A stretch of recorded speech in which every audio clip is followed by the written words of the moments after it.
Broadcasts of the City of Neenah Common Council meetings are produced by University Studios of the University of Wisconsin-Fox Valley. Neenah residents can get information about City Council meetings, City Committee meetings, meeting agendas, and other documents via the City website, www.neenahgov.org. Neenah residents can express their opinions about city issues or about these broadcasts by contacting the mayor's office, contacting their city alderman, or by completing the electronic feedback form on the city website, www.neenahgov.org. All public portions of the meetings are recorded in entirety and are not edited for playback. Good evening, everyone. Thank you for being here. I'd like to call the City of Neenah Common Council meeting for Wednesday, November 16th, 2022 to order. The clerk will call the roll. Please indicate your presence on your roll call device. Alderperson Boyette. It's connecting. Thank you. Orchard. Present. Hillstrom. Here. Lendrum. Here. Erickson. Here. Weber. Here. Sturms. Here. Steiner. Here. Stevenson. Here. Thank you. Alderman Erickson will lead us in the Pledge of Allegiance. I pledge allegiance to the flag of the United States of America and to the republic for which it stands, one nation, under God, indivisible, with liberty and justice for all.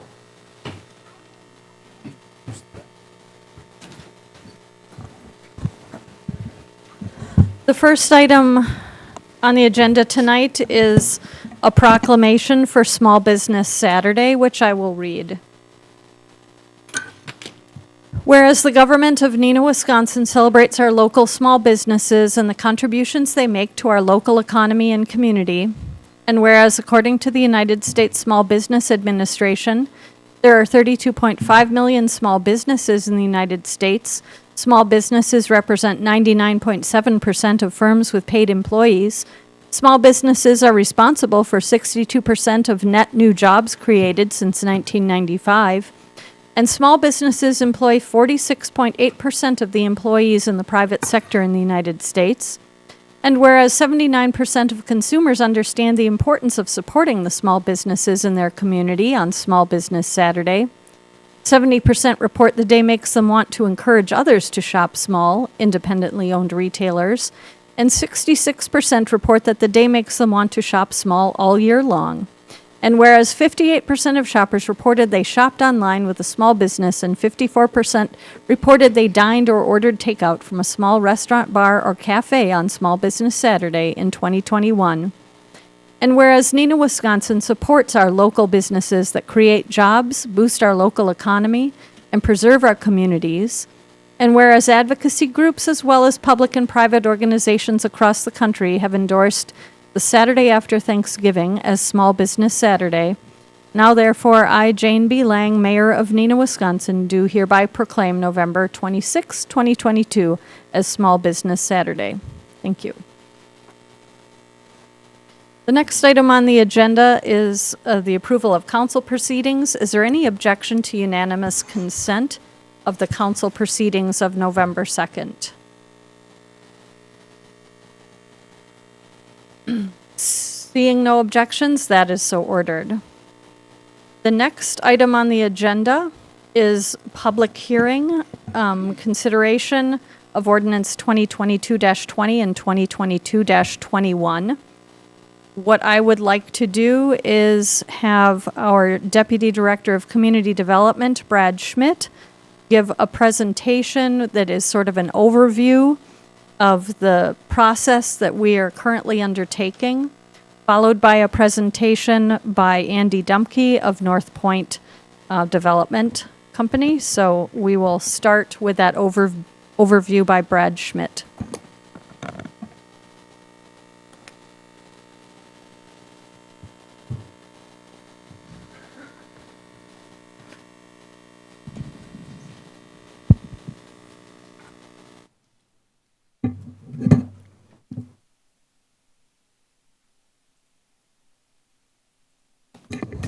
Thank you, Mayor. Just want to kind of give a quick overview of what this request is and maybe answer some questions and give council a little context before we get to the public hearing. This is a request to rezone the Shattuck Middle School property from the R1 Single Family Residential District to the Traditional Neighborhood Development District. The current owner of the property is the Neenah Joint School District, and the applicant developer is North Point Development Corporation out of Oshkosh, Wisconsin.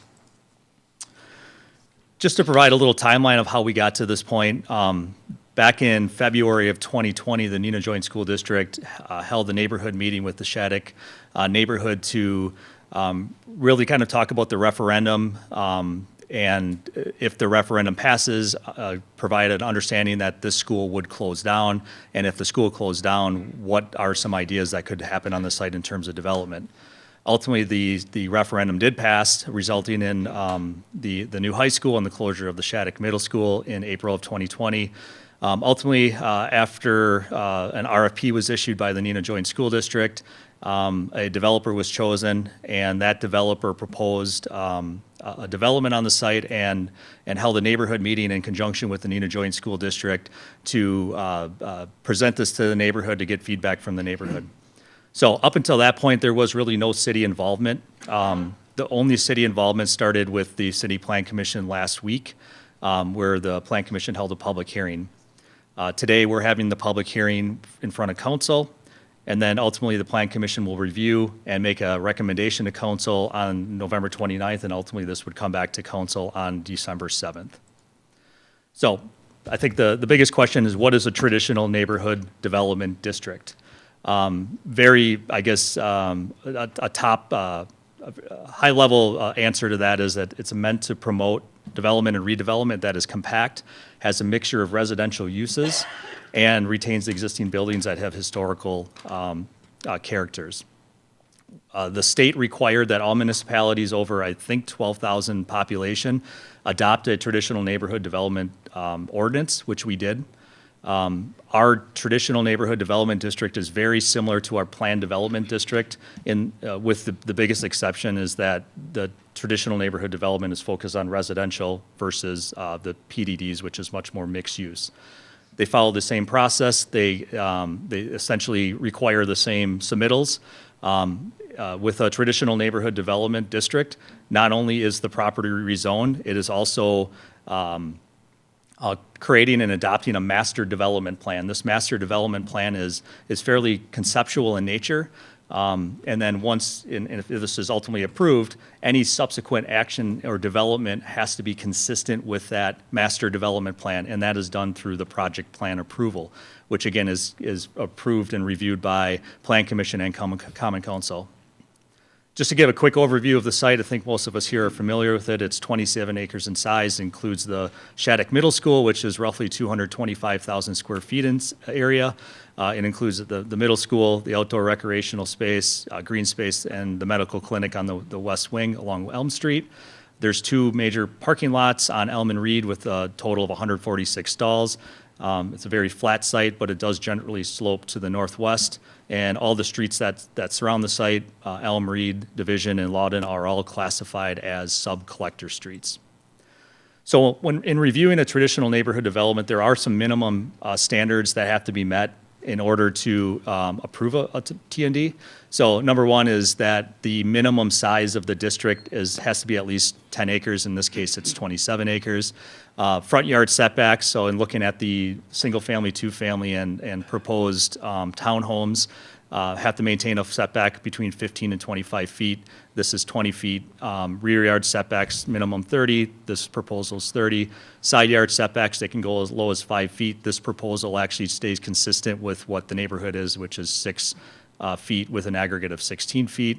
In terms of density, the TND limit, or the maximum acreage for single family, is 8 units an acre. This proposal is roughly 4.3 units an acre. Multifamily can go up to 18 units an acre in a TND. This particular plan limits it to 8.9. The height limitation in the code says you can't go over 45 feet. This limits at 35 feet, which is consistent with our single family district. And then finally, the minimum open space for the TND is 10%. This plan shows roughly 22%. So this is the conceptual master development plan. This is included as part of the rezoning. Again, this is generally conceptual in nature. This plan is a little bit more detailed than we would typically see. But just to kind of go over this plan, I'll start on the top left. This plan shows an extension of Burr Avenue connecting Reed and Elm Street. This road is really predicated on whether the next thing here is what is shown as open space and park, is whether that's a public or private park. This plan does not designate it as a public park or a private park. Those discussions would have to ultimately come back to this council, and if it is determined that it's a public park, they would have to accept it as a public park. The next thing is the realignment of Loudon Boulevard. Loudon Boulevard, as many of you are aware, is offset right now between Elm and Reed. This proposal would be to realign it so that it's connected, and the right-of-way would ultimately be reduced from what it is today. Next, there's a 1.5 acre wet stormwater pond on the site, which would accommodate the stormwater needs of the development, but also potentially accommodate a larger regional watershed that would be a benefit to the city. Moving to the right, it's kind of hard to see on this map, but this white area on the right side of the screen is the existing school. The proposal is to add 100 apartments within the school, and I'll get into a little bit detail on that in a second. There is no proposals to expand the school or to add on to it. What you see today was what is being proposed, with the exception of adding additional windows and replacing windows. Moving to the bottom right, there are 2 existing parking lots on Elm and Reed. Those would remain. What would change is the area between the sidewalk on Elm and Reed and the parking lot would be increased, and additional landscaping would be added to create a further buffer. Moving to the left, there is a private playground proposed next to the existing historic building south of the school. That would be associated with the apartment use. Moving to the middle here, there are 2 proposed 8-unit townhomes along the realignment of Loudon Boulevard. And then there are 36 new single-family lots and 8 new 2-family lots proposed on the balance of the site, with all of those being accessed via private roads interior to the development. So that is the conceptual plan, and now we'll kind of look at the layout of the apartments inside the building. There's still a lot of further investigation that the developer has to do to determine where exactly the apartments will go and how they will lay out in terms of 1-bedroom, 2-bedroom, and 3-bedroom. But basically, you can kind of see on this map, the areas in light red are generally where those apartments would go. The image on the left is the first floor, and the image on the right is the second floor. So there would be units on essentially the first and second floor. Everything in the middle of the building, which includes the gymnasium, the cafeteria, the auditorium, there is no planned use for that at this time. If and when a use of that is identified in the future, it would require basically amendment to this master plan, which means coming back through this process, notifications to the neighborhoods, basically the same process. This is just a rendering, and I know the developer will get into much greater detail in terms of some of their plans architecturally to the building. The image on the top is a rendering of what the west side of the historic building would look like, with the windows that are currently bricked over when those are reestablished. So this is just, again, a kind of a high-level review of an analysis of some of the things that we look for when trying to determine whether this is a consistent use with the neighborhood. So just kind of talk about the neighborhood a little bit. It's primarily single-family. There's a school to the north, a school and church. There's a multifamily development to the south. There's a daycare to the south. The average age of the house is about 80 years old. Average lot size about 9,500 square feet with a lot width of 60 feet. Average house size about 1,400 square feet, with the majority of garages either on the side or the rear of properties, mostly detached garages. And then just kind of looking at what the proposal is. So this is a little bit different than what I had presented to Plan Commission, but in looking at the balance of the site, specifically the single family and 2-family, of how those would be developed, the rear access lots is something relatively new to Neenah. It is not something that is all that uncommon outside of Neenah.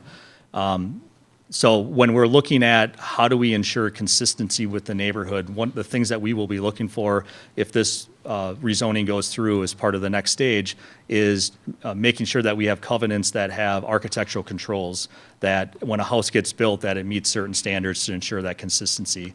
As I mentioned, all the garages are rear accessed in this development, so they will access via a private drive in the rear of the property. We are going to require a mixture of architectural standards or styles so that we don't have just one style of housing with different color siding, as an example. There will be no access for these properties along Elma Reed. Some of the properties may have access along Loudon. The setbacks are very similar to the neighborhood. The lot sizes, lot widths are very similar, where this development averages about 55 feet per lot, where the Elm and Reed average about 60 feet per lot.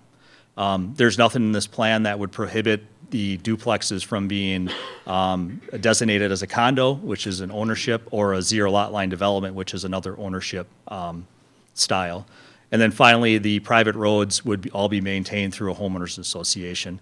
So I just wanted to kind of show you, the picture on the left's a little difficult to see, but Sun Prairie has a number of developments that have similar styles to what's being proposed here in terms of the mixed residential, where you have houses that face the streets and the access to those garages are in the rear via either a private alley or some other driveway.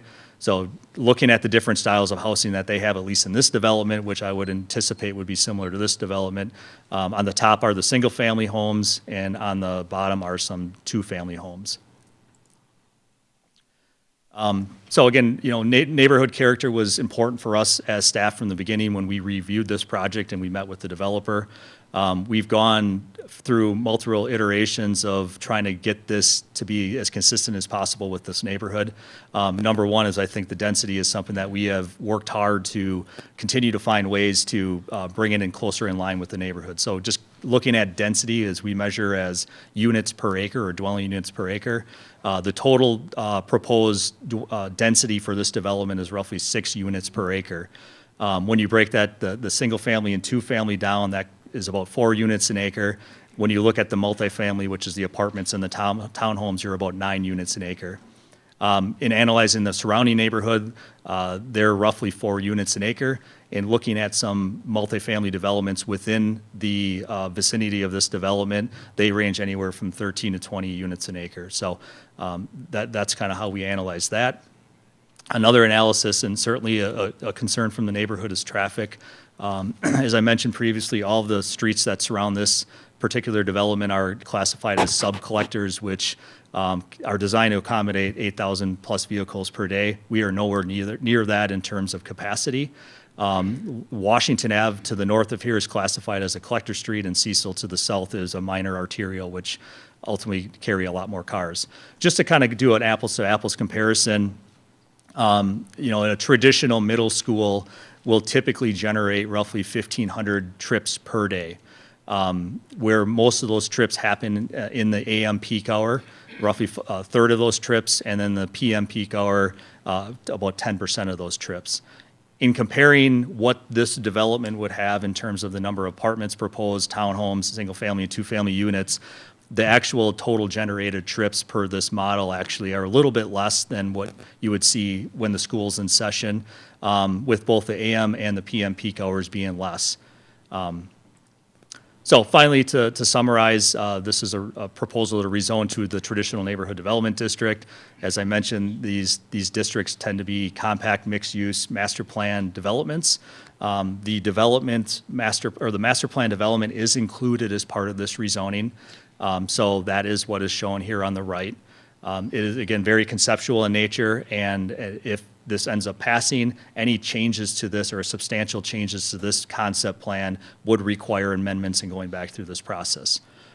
Again, if this rezoning is approved, the next steps are project plan approvals, which would most likely be submitted for Plan Commission review in early 2023.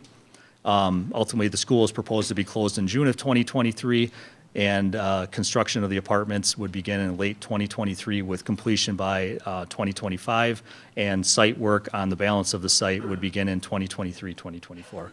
So with that, I will turn it over to the developer, and they'll just kind of talk a little bit more from their end.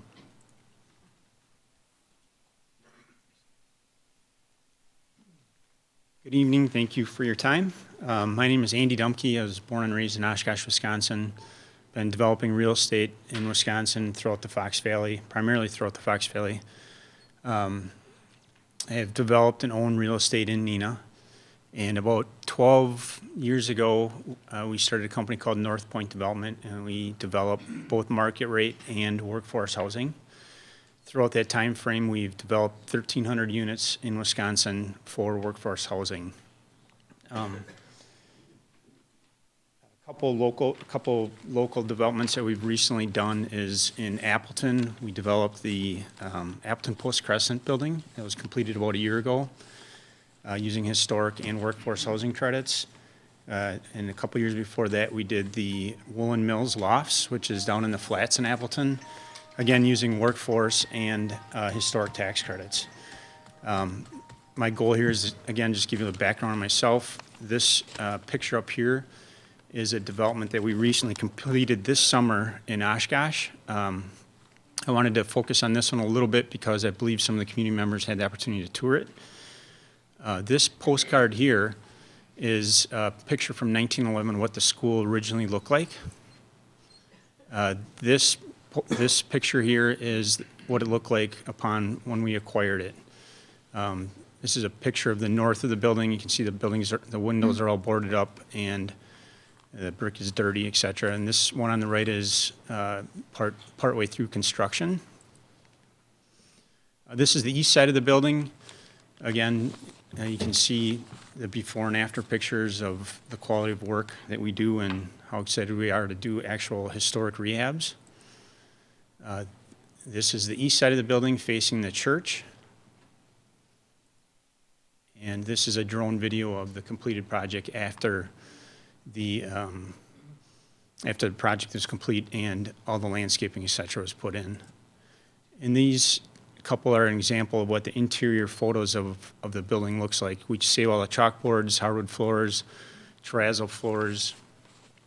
Here we've got solid surface countertops, stainless steel appliances. When we do these projects, we're really proud of them. It's a place that I would live in, and they turn out with tons of character and pride of, it's a prideful home for individuals that live there. This project is a senior project. Again, here's another shot of the interior. Windows are huge windows, which Shattuck School would have as well. The two things that excite us about doing Shattuck School is both the historic nature and providing workforce housing to the community. Workforce housing is a major need in this community, as every community throughout the country, and so we'd be very proud to bring workforce housing as well as save this old school. Part of the program is not only the historic nature and getting federal and state tax credits to help with the project, but as cool as it is, it's going to cost at least $25 million to rehab this school. And there's probably about $1 million with asbestos abatement we'd have to do. So the project is not financially viable for anybody to do without using some form of historic or Section 42 tax credits. Quite often we hear concerns of workforce housing, so I just wanted to touch base on the program itself and our underwriting criteria. First of all, this is a resident selection criteria that's handed out to every single individual that's interested in leasing and becoming a resident in the property. And I just want to pick out a couple of them here. Every adult must show proof of government ID, social security number. And for any minors under the age of 18, they have to provide a birth certificate. If any applicant has been evicted in the last 3 years from another residence, they're automatically denied. If any applicant owns another landlord money, they're automatically denied. For first-time renters that do not have a 2-year rental history, they would be required to have an approved cosigner. If any applicant has a credit report showing an open bankruptcy, they'd be automatically denied. And then most importantly, is the criminal report. So anybody that's been convicted for manufacturing, distributing controlled substances defined as Section 102 of the Controlled Substance Act would automatically be denied. And anybody that is a registered sex offender, state or federal sex offender, would be denied. And once a year, upon each renewal, we run the same report. And if something new pops up on their record, the individual that's been convicted of one of these offenses would immediately have to move out, and that household's lease would be non-renewed. So it's a little background on just underwriting.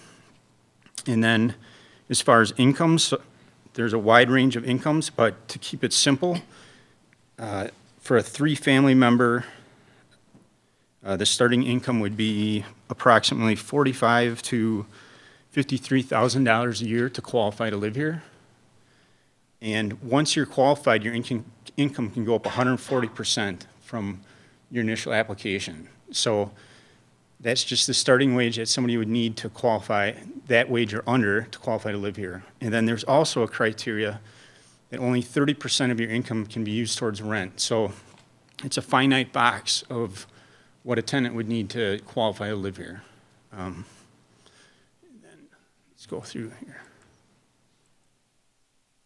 And these are samples of your typical tenant that would live in our dwellings. A starting wage for quite often a police officer, a fireman, social worker, athletic trainer. Again, these are just examples of tenants that live in our buildings. And then we have Jonathan Brinkley here from Precedent Architecture. He's going to give you some background on the school and the development itself. Thank you.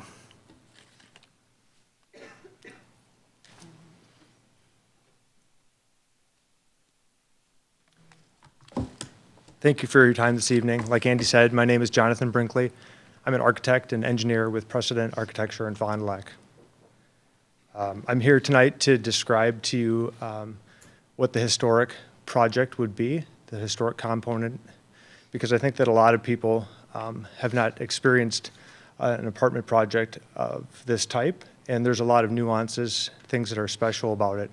And so wanted to give you this brief presentation to help you understand it. It's worth noting that I've been through the building twice. Andy and I and the entire North Point team, we use all of our experience when we look at these projects to decide if they're viable and to chart a course forwards. And so what I'm going to show you tonight in this presentation is sort of evolving and still preliminary, but I think that by the time I conclude, you'll have an idea of what a historic preservation project and adaptive reuse apartment scenario is like. Could you go to the next slide? Do I have them? I have it here. Okay.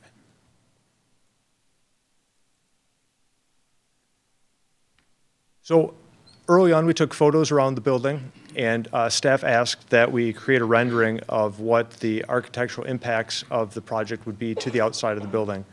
So this picture is of the 1928 portion of the building. You can see ghosted openings where windows used to be, and a few modern day windows.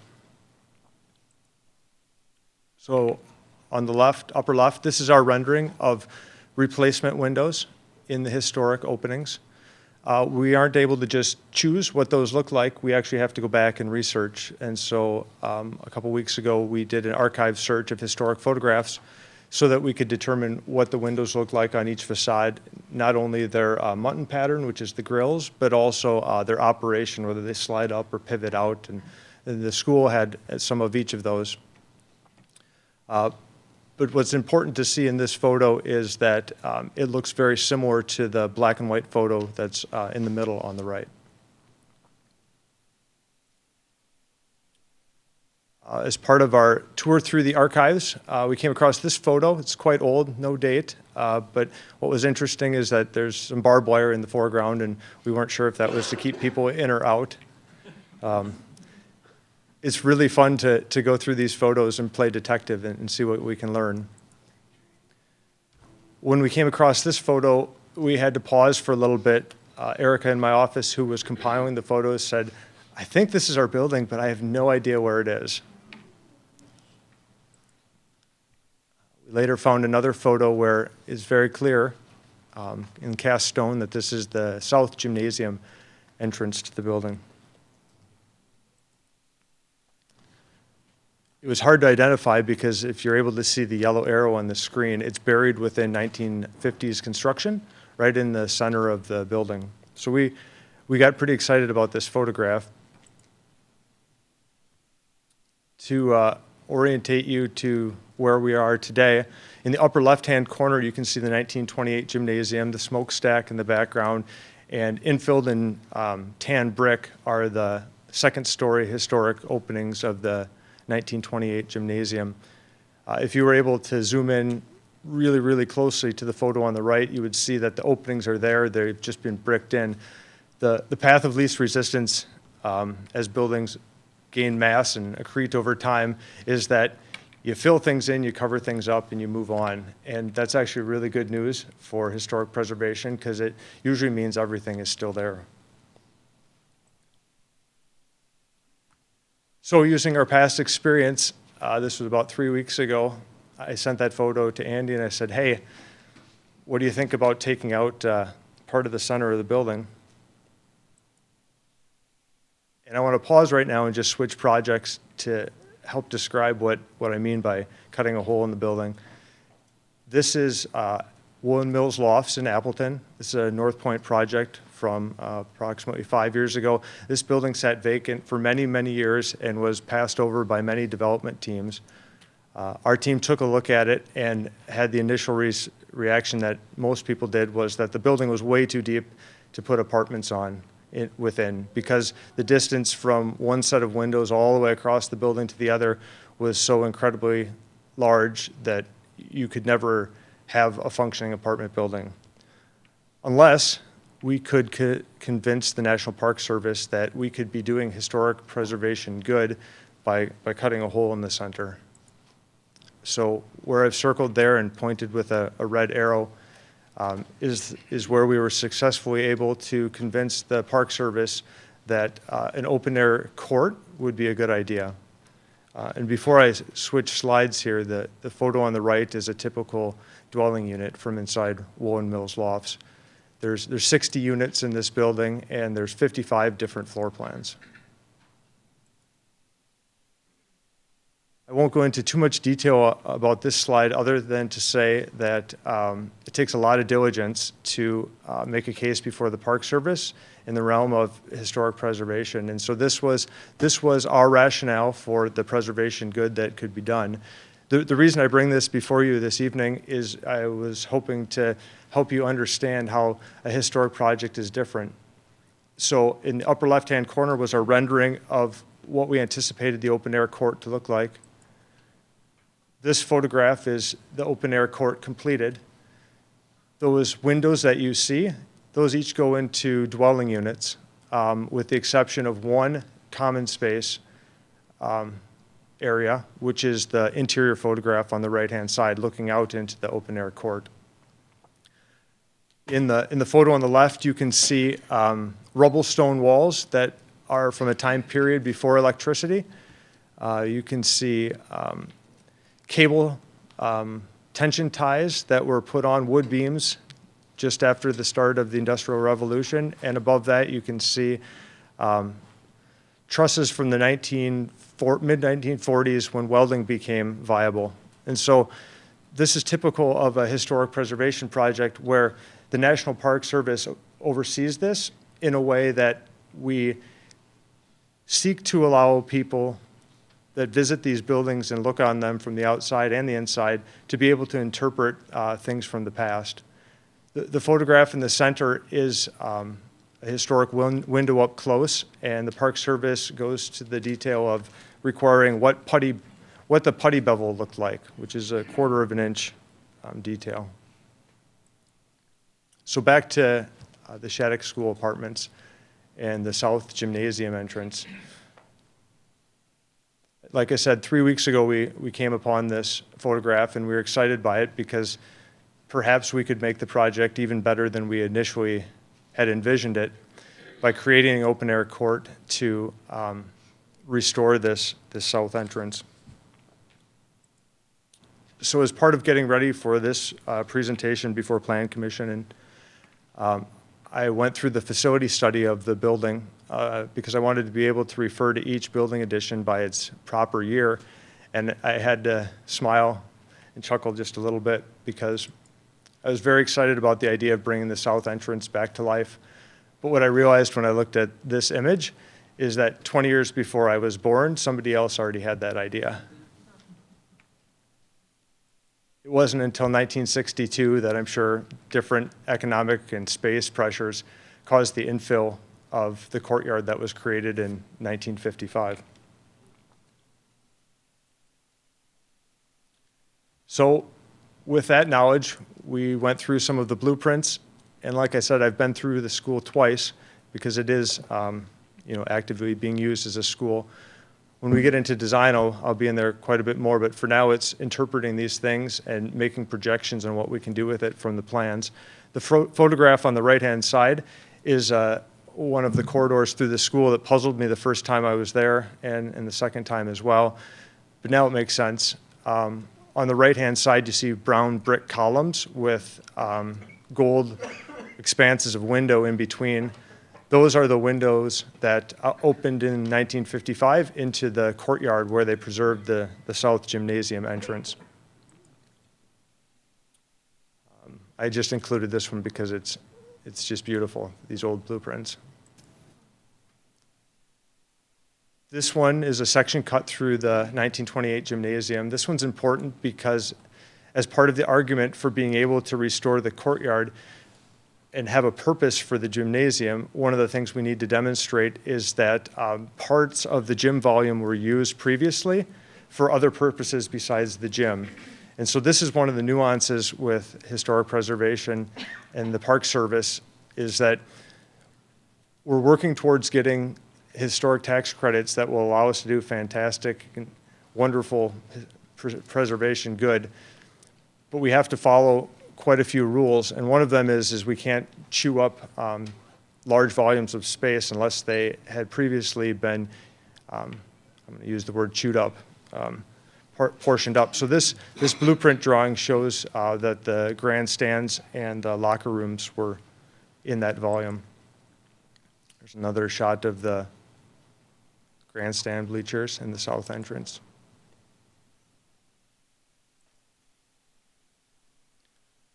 So there was a comment made at the public hearing after Plan Commission, which led me to believe that people were wondering why would we go to the effort to try to create an open air courtyard in the middle of the building when the plan that we had previously submitted just showed apartments all the way around the outside. And the reason is to make it better. What's so special about these adaptive reuse projects is that they're like nothing else that you can live in. You can't buy a single family home that is a refurbished school. This is something that a tenant can only get in a group adaptive reuse type atmosphere. And to give you an example of Woolen Mills, the project that I showed previously, there's 55 different floor plans out of 60 units. And when I've been back there to tour the completed project, the tenants are all very proud of their spaces. And I know that neighbors often want to get into other neighbors' units to see what their apartments look like. And I bring that up because people that live in these spaces take an immense amount of pride in being able to live in these buildings. I was thinking about that this afternoon, and I called Chris Hand with ACC Management. North Point uses ACC Management to manage all of their properties. And I said, Chris, just brainstorm with me a little bit. How can I convince people that are listening that this project instills a sense of pride in the people that live there? And he's the one who brought up to me, hey, remember you have 55 different floor plans here, and people like to show off to their neighbors, the time period that they live in, whether it's steel beams, concrete beams, that type of thing. But he also said something interesting to me that I hadn't thought about, and he said, you know, Woolen Mills has a component of apartments that are market rate, just as the Shattuck School apartments would have. And the market rate apartments typically outperform the market in terms of the rents that they can get. And I think that's pretty powerful to think about, is that the adaptively reused historic building, the units that rent market rate are in demand and desirable. And so I guess I just want to, in closing, talking about the historic tax credit program, say that Andy mentioned an overall price tag to do this project. It takes a lot of federal dollars in terms of historic tax credits to do these architectural things, bring old windows back to life. Looking at this photograph, those windows are probably 8 feet tall and 12 to 14 feet wide. They're just immense windows. And so it's just a really special opportunity. A few more photos from the archives just before I leave you here. This is 1953, poured in place concrete. You can see the whole structure is up.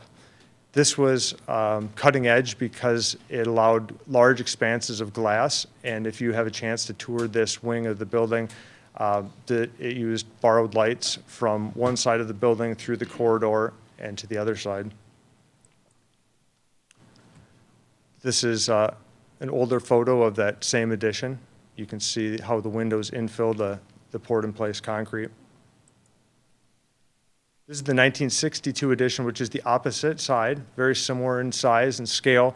And I find it interesting that the architects and constructors of this building, they followed the same program for the other wing, but they switched construction technology. So they're using steel beams, clear spanning in this case because it's 1962. And this is what we typically find in historic buildings, is that construction technology, what's economical at the time is what you get. And it's the story that it tells as you go from 1928 to 1955 to 1962. I wanted to briefly touch on the field house from 1928. My first trip to the property, I didn't understand this building. Its context to the rest of the school because it's very close to the 1955 tan brick addition and very removed from the 1928 portion of the building. But upon further study, it's very evident that it was detailed with the same entrance surround in the smaller photograph on the left. And I was just amazed. It's an unheated building, and on the inside, the detail that went into the faux beams and wainscoting on the ceiling above the red lockers. And so I fully expect that this building will remain and be part of our overall preservation strategy. So that's it. Thank you.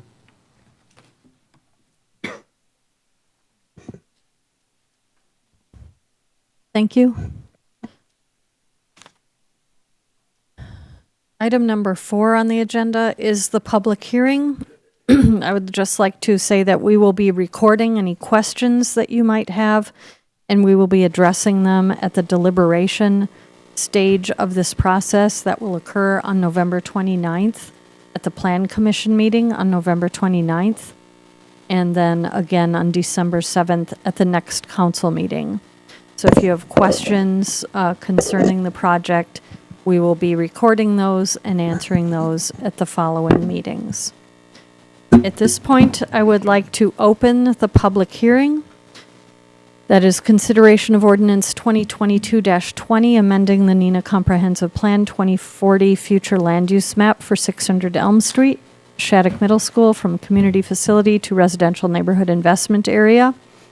We'll also open the consideration of ordinance 2022-21, rezoning land located at 600 Elm Street, Shattuck Middle School, and 3 adjacent parcels south of Loudon Boulevard from R1 Single Family Residence District to the Traditional Neighborhood Development District. Just to inform everyone, no action will be taken on the consideration of the public hearing this evening. We We'll be reconvening on November 29th at our regular Plan Commission meeting for deliberation on this issue. So again, no action will be taken this evening, but at this point, I would like to open the public hearing. If there's anyone who would like to speak relative to either of these issues, I would invite you to come forward and state your name and address. Thank you.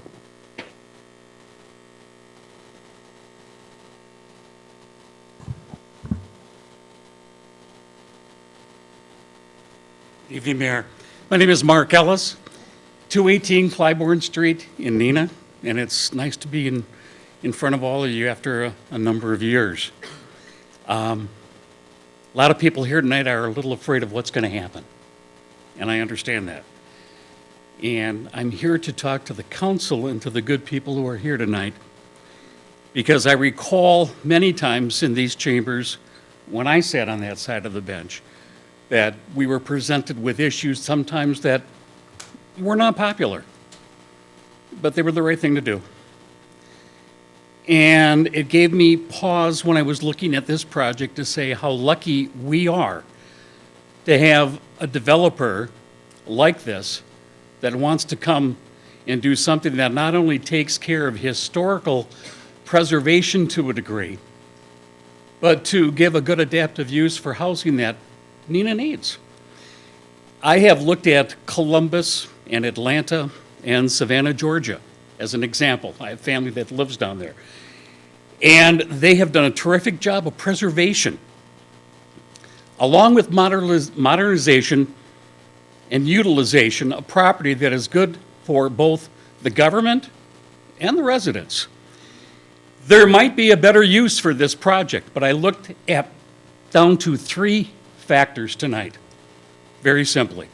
They are fear, they are facts, and there's faith. And I'd like to start with the fact, because that's the easy part. We don't have a lot of people knocking on the door, the school district, who owns the property, to take ownership. In fact, we don't have a lot of developers like North Point who have a tremendous history of working with the community and looking at all the angles to do something that's terrific. We also have a lot of other communities that would kill to have such a development come to our place. Fear. There could be an increase of traffic. I've heard there could be an increase of crime. I recall when we have had other multiple family units built within the city from my day to your day, from Main Street to Reed Street to you name it. Didn't happen. Look at the record. Didn't happen. What we have had happen from time to time is folks just don't want it in their backyard because they like what they had. As one that represented the oldest part of the city of Neenah for a number of years, I know what that's like. I can recall in the early 80s the fear that we had of trying to renovate and rejuvenate our downtown. And there were tax dollars involved, and there was some fear by residents with the city's use of the dollars, and there was some fear factor of the businesses. Will this work? But the faith factor kicked in. The faith factor, the strongest factor that the city of Neenah has. You who sit here tonight are temporary.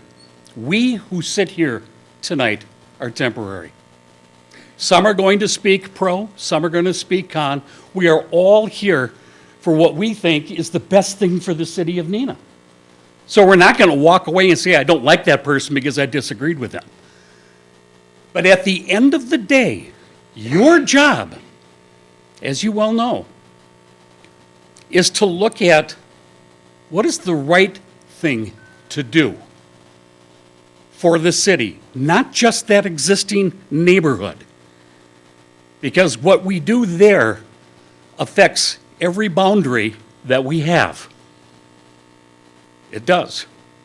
What message do we send if we didn't have a good development company to come here and offer this project to other developers? Are they going to say, geez, do I want to go up against that? I don't know. A lot of other cities would just say open-handed, I'm there. But your job, which you know, is to do what is right. And sometimes, and I know this for a fact, is not popular. What is the legacy that we are going to leave? What do we know that we have presented to us that will benefit the entire city, the government, the businesses, the residents, the new people that may want to move into Neenah?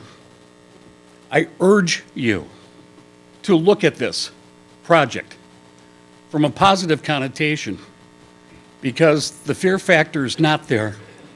The facts present that this is a good project, and I have faith that you will do what the right thing is to do. Thank you for your time.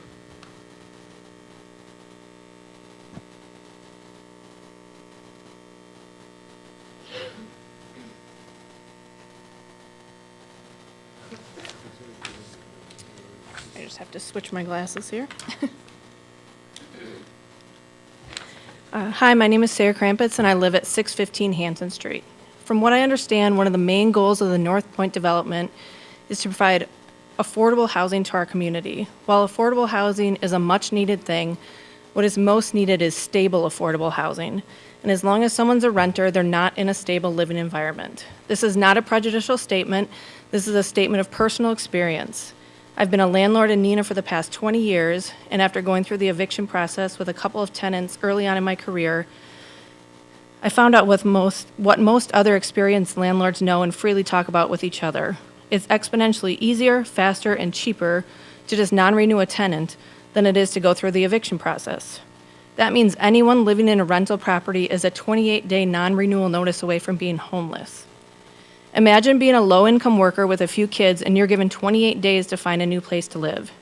If you are able to find something, will you have the $35 application fee most apartments require? How many will you be able to afford to apply for? How many other people are applying for the same unit? What are your chances of getting it? Will it be within your price range? Will it be in your neighborhood? Will your kids be able to stay in the same school district? Will it be a dump? Will you have to downsize because that's all you can afford? Or will you end up in a motel or on a friend's couch or at a shelter until you can secure housing again? And once you do secure housing, what's to say you won't go through that same scenario a year or less later? Imagine the chaos that creates in the lives of families who are just squeaking by as it is, and then lives of kids who are routinely being bounced around in new schools. That's anything but the definition of stability. Hearing that, you may think, well, why is the landlord being such a jerk and putting families in this position to start with? For me, it came down to I had no more chances left to give. I had tenants threaten to kill me, call me every name in the book, report me to the city and the state for alleged code violations because I wouldn't update their bathroom like they wanted me to. They filed small claims cases against me for various made-up reasons. They withheld rent because they were mad at me. They got me fined from the city on multiple occasions because they wouldn't keep the clutter out of their yards or shovel their sidewalks on time. They refused to follow fire codes that also got me in trouble with the city multiple times, and on and on and on. As a landlord, why would I want to subject myself to that? It's way easier to non-renew someone, get rid of them, and get someone in there who's going to pay their rent, be a good neighbor, and not trash my place. So at the first inkling of a tenant becoming a problem, I would just non-renew them. Now, North Point said they use year leases. I started out using year leases as well. But I was so beaten down by the way tenants treated me that a few years ago I switched to month-to-month leases only, because that way I was only ever a month or two away from getting rid of a headache instead of having to ride out a year lease. Even if they do stay using year-long leases, that's potentially over 150 new households to our neighborhood every year. That will destroy the sense of community and strong neighborhood relationships this area is so well known for and has been too accustomed to for generations. If we really want to serve the housing needs of our community, we need to give people an affordable opportunity to own their own property in a great neighborhood, and this would allow them the ability to provide permanent stability for their families. In the notes from the February 26, 2020 Shattuck Committee meeting, the Board of Education stated that they were committed to hearing from residents and working with the City of Neenah to develop a plan. Those same notes state that the city planner said he didn't think multifamily would be possible and that the city would be very cautious. Putting the city's first ever TND district in the middle of one of Neenah's oldest, most established, safest, and most family-friendly neighborhoods is not my definition of very cautious. In a March 9th, 2020 letter from the Neenah Joint School District Superintendent Mary Pfeiffer to Shattuck area neighbors, she said, and I quote, "The Neenah Joint School District is making a commitment to continue the conversation with our community and the city of Neenah to create a desirable plan for everyone involved. We're hoping that this will become a grassroots effort to create something special in the city of Neenah." That didn't happen. After the referendum passed in April of 2020, the first that any of the immediate neighbors heard about the current proposed plan was in June 2021, and it was an already developed plan. It wasn't a grassroots effort to come together to come up with options. It's here's what we're doing. The school district didn't stick to their word, and the city planner didn't either. We're here asking you, our elected representatives, whose duty it is to represent the needs of the city residents they serve, to see that the statements made to get the referendum passed are adhered to. I'll close with one personal story. When I was first starting out as a real estate investor, a mentor told me two things that have shaped my career. The first was any project that you're evaluating, you need to ask yourself two things. Does this fit the neighborhood, and will it upset the neighbors? He said if you disregard both those criteria, you're setting yourself up for failure. The other thing he told me was remember this, pigs get fat and hogs get slaughtered. He said, yes, real estate investors are in it to make money, and that's okay, but the shift from making money to greediness will be your downfall. If the city approves this project, despite the fact that most of the community that I've heard from is wholeheartedly against it, you'll be proving that Neenah officials cannot be trusted to follow through on their promises and that you care more about the increased tax revenue that big developments bring than the needs and desires of your current residents. Let's hope that greediness does not lead to our neighborhood and city's downfall. And the question I have, Sarah Moore Noakes is on the school board, who wants this sale to go through, and the planning commission, who's tasked with recommending whether this project should be approved or not. How is that not a conflict of interest? Thank you.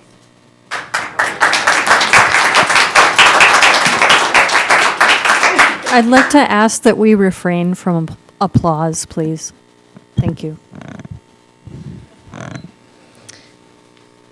Mr. Ellis, did you help build my house? Did you? Reed Street? No? Okay, sorry. I thought he was someone who helped build my house. As you heard me speak last time at the Planning Commission meeting, my home was built in partnership with Habitat for Humanity. I'm sorry. Okay. So you did help build my home. Yeah, okay. So I thought I was right there. So as you're going to hear many people speak tonight about moving out of this neighborhood if it really becomes a problem, I'm going to tell you why I'm not able to move out of that neighborhood. Like I said, I built my house with Habitat for Humanity, and many of you know that program as you invest in your future by building your own home. But you also invest in your future by financially saving and paying off a home that you built. So the trick there is you get a 0% interest loan, but you still have a mortgage. In order to protect Habitat for Humanity for me not buying the house one day and selling it the next day, there's a silent second mortgage. My home will be paid off within 24 months. I've worked very, very hard at that. My husband and I lose over $33,000 worth of our equity if we were to sell our home. That hits hard. So I just ask you, when you think about what this rezoning does to the families who've worked hard to establish themselves in this neighborhood, the same families that you're talking about putting in this housing unit, you're breaking us. Thank you.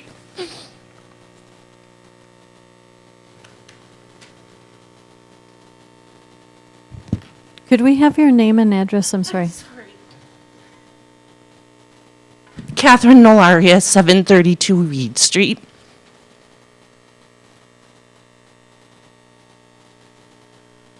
Warren Bergman, 762 Congress Street. Thank you for your time and your attention.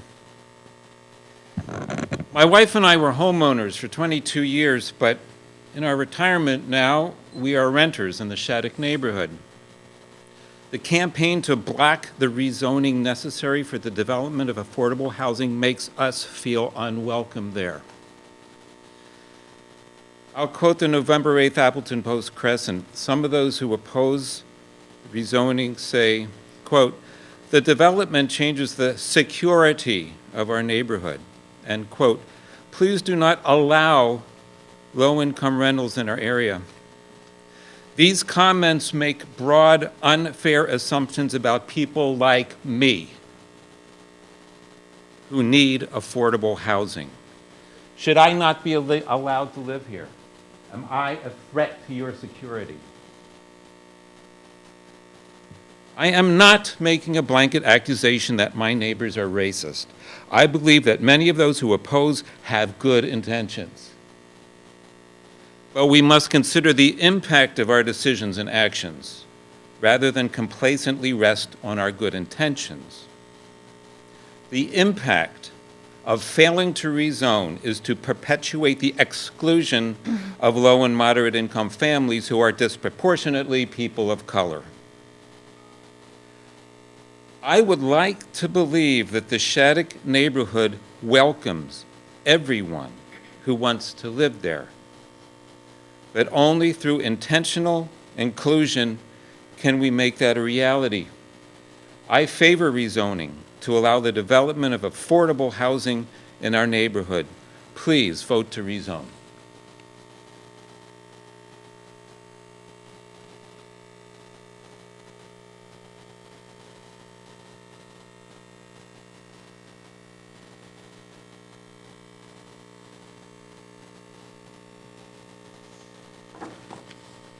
Good evening. My name is Erin McCann, and I live at 727 Chestnut Street. There are others in this room that will share my perspective on the Shattuck neighborhood. I grew up at 671 Elm Street in Neenah. That is directly across the street from the football field. My parents were both hardworking, middle-class individuals who believed this neighborhood was the best place to raise my brother and me. My parents, Kevin and Mary Beth McCann, still live at 671 Elm Street. They have been there 44 years. And it is their hope, as well as mine, that they are able to stay in their home for as long as they desire. My younger self did not realize or truly appreciate the upbringing I was afforded. My younger self wanted to grow up as fast as possible and leave for someplace bigger. I left Neenah and eventually ended up in Chicago. While there, I had my oldest daughter, and as I sat with her in my duplex, with barely any yard for her to play, a busy street with cars speeding past, the noise, the crime, the lack of quality public education, and the economic instability of the city, I realized this was not where I wanted to raise her. I wanted to raise her in the neighborhood I grew up in. Fast forward, I came back to Neenah, my hometown neighborhood, to raise my daughters. I share this with all of you because I believe I am what a city can hope for. A child that safely and happily grew up within its limits returns to that same city to live, work, raise her family, and contribute to the economic success of this city. And in having this perspective, it is disappointing that a well-established community needs to fight this hard simply to ask the city to slow down. Think through this project and truly evaluate this once-in-a-lifetime opportunity. 27 acres in a beautiful area of the city. The proposal that will come before you to rezone Shattuck Middle School to an entirely new zoning code, TND, Traditional Neighborhood Development, to fit North Point's project does not fit the neighborhood or surrounding community. A TND's success is marked by its ability to blend into and enhance the unique spaces that it inhabits. I would argue that the drawings and proposed design of houses and a 100-unit apartment complex does not blend in or enhance the space it will inhabit. Typically, TNDs work in large-scale urban areas such as disinvested downtown neighborhoods, large-scale housing projects, mixed-use complexes, and failed shopping malls, none of which describes the Shattuck Middle School neighborhood. In separate conversations, there's a list of issues we could debate around the school district and school board's handling of this situation. As voting citizens, we will all have the opportunity to let our voices be heard as we either maintain or remove those school board members who brought us to this moment. The moment where a neighborhood needs to fight and plead to hold on to its identity. There is a sad but simple truth wrapped around this entire situation. Our school district made poor decisions, and those poor decisions are why we are here today. This transfer of burden is moving from the school district to the city, and the staff of the city is now recommending that this burden find its final resting place on the backs of the community surrounding Shattuck. I believe it is fair to say our neighborhood, as well as our city as a whole, will bear enough burden with the new high school being $14 million over budget. That seems like enough of a burden of us to bear on behalf of our school district. And if any of us are naive enough to believe that this burden will rest solely upon the neighbors that surround Shattuck, I would like us all to awake from that dream and realize that the tentacles of this proposal will go beyond the surrounding blocks and reach much further into the community. I understand that change is coming. We all learned from an early age that the only thing that remains the same is change. I could hope that Shattuck won't change, but realistically, hope is not a strategy. Strategy is a plan of action or policy designed to achieve a major or overall aim. If the aim is to force the city and the community into a short-sighted plan with the long-lasting ramifications and scare the community with the threat of a vacant building, then one could argue that the North Point project and rezoning is strategic. Your role as elected officials placed in those seats by the citizens of this city is to steer, guide, and develop the city with strategic vision. Vision is the ability to think about or plan the future with imagination and wisdom. The city has not even begun to scratch the surface of imagining the possibilities of how this valuable property could be used and developed to best serve the neighborhood and the city. And as for wisdom, we are asking for your good judgment and taking into consideration the long-term effects this project will have on your residents as well as future generations to come. Everyone in this room embodies Neenah with pride. That is why we are here. We are proud to call Neenah home. We are asking now that Neenah and our elected officials support us, take pride in this amazing neighborhood, and recognize the opportunity at hand to do something meaningful with this land. Please allow us to continue to be proud to call Neenah home. I leave you with one question to all of our council members. If this development was put in front of you to be across the street from your home, I would ask how supportive you would be. Thank you very much for your time and consideration.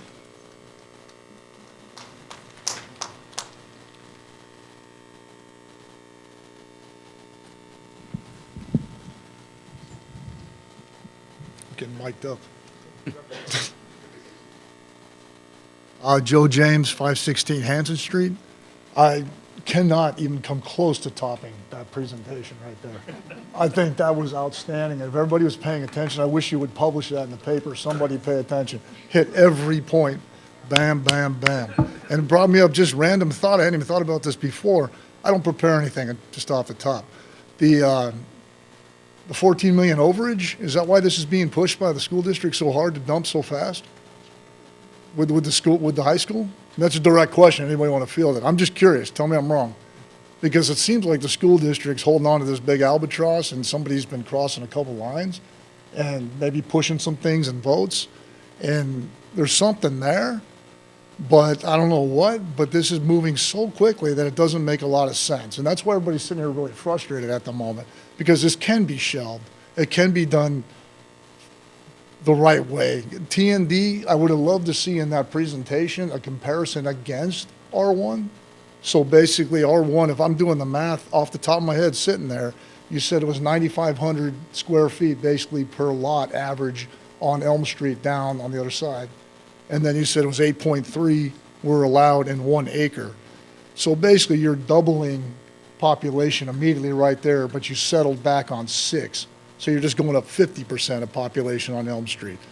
And I'll be quiet in a minute, but then I know there's some Elm Street people here that I know don't want 8,000 cars going down their street that day. So I don't know who decided that was appropriate. That would be beautiful. I mean, I'd love to hear who sat around and say, not 7,500 cars, not 8,001, right? Nobody wants that on their street. That's it. This is R1. Briefly, because I hadn't met you guys, I was here the other day. I came from Southern California with my wife 15 months ago. Ex-law enforcement, just wanted a place to kind of relax, play minor league baseball up here 30-some years ago. And we came back. And had I known this was going through, I wouldn't have bought the house on Hanson Street. And I don't mean to offend anybody, but at the same time, being ex-law enforcement, Section 42 housing is all government voucher. It's basically a hedge to get your landlord, get your money paid, right? So then, once you open this thing up, Section 8's next. So then you have an enclosed building having 100 units in an enclosed building that the doors are opening and shutting. And having been in Southern California law enforcement, probation, corrections, seen a lot of that stuff, not the environment you want. Scale it back, include a little bit. You know, I'm sure North Point's smart in moving their apartments around to cover rents or not, but they can figure that out. But take it back a notch. Everybody's trying to tell you, scale it back. Make a tough decision. We were told to make a tough decision, make a tough decision. To District 2, where you at? This is your group. I think that's it for now.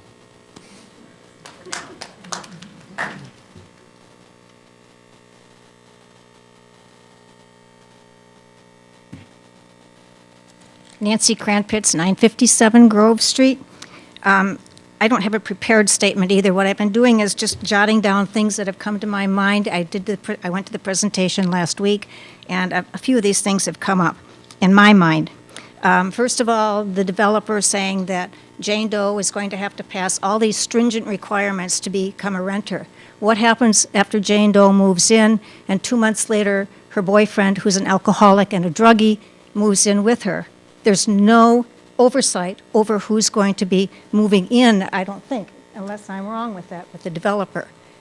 Also, what about their friends? Yes, your person that you rent to may meet those criteria, but you have no control over anybody else. And while I'm talking about renting, sir, I'm in the process with my husband of buying a home which we plan to rent out. But my renter will be responsible to me and not a huge development. There's a huge difference. I would take you as a renter any day because you would be responsible to me. And that's okay. But it's not okay when you have hundreds of people being overlooked by a developer. If this were summer, I'd sit out on Raid Street and Elm Street and do a traffic count myself. I find it hard to believe that those statistics on that traffic count were correct. You take away the 500 kids that are currently going to Shattuck Middle School. I'm assuming it's about 500. There's about 500 in every class at the high school. And you take all that traffic away. What do you have left? The people that live on Reed Street and Elm Street. Neither of those streets are major thoroughfares. My daughter lives south of Cecil. She works at the hospital. She does not go down Reed or Elm. She goes down Congress or Oak Street. Why do you go down Reed or Elm? Reed dead ends into, I think Haylett is the last street on it, and then it dead ends right by the Catholic Church. Elm Street dead ends into Cecil. There's no clear path from south of Cecil onto Elm. You go down that way if you live on that street. And putting more homes on there is going to increase the traffic. Once the school is closed, you're not going to have that school traffic. You will have some from St. Margaret Mary's, but not from the middle school. There's apparently going to be about 100 apartments in the building. And I think the developer said there were 146 parking places. How many people these days have one car per family unit? Who's going to get a parking space for their second car? How will that be determined? You can't park on the street in the winter. So that's an issue. And now they're talking about even maybe adding more to it by putting the inside courtyards and things like that, which would develop more apartments. It was nice to see all the pretty pictures of the windows and all that, but we have yet to see anything about the duplexes and the single-family homes. Everything that's been presented has shown us what you're going to do with the school building and not the homes. What do they look like? How big are they? I don't care about these beautiful new windows. I want to know what all of the things are going to look like inside and who's going to keep those up. And already they're searching for ways to add more apartments. In closing, every time I walk around the Point or Riverside Park, I think of how fortunate we are that our forefathers did not allow development. And if you read the plaque, I meant to do that the other day when I walked past the lighthouse. I didn't reread it. It's been a couple of years since I've read it.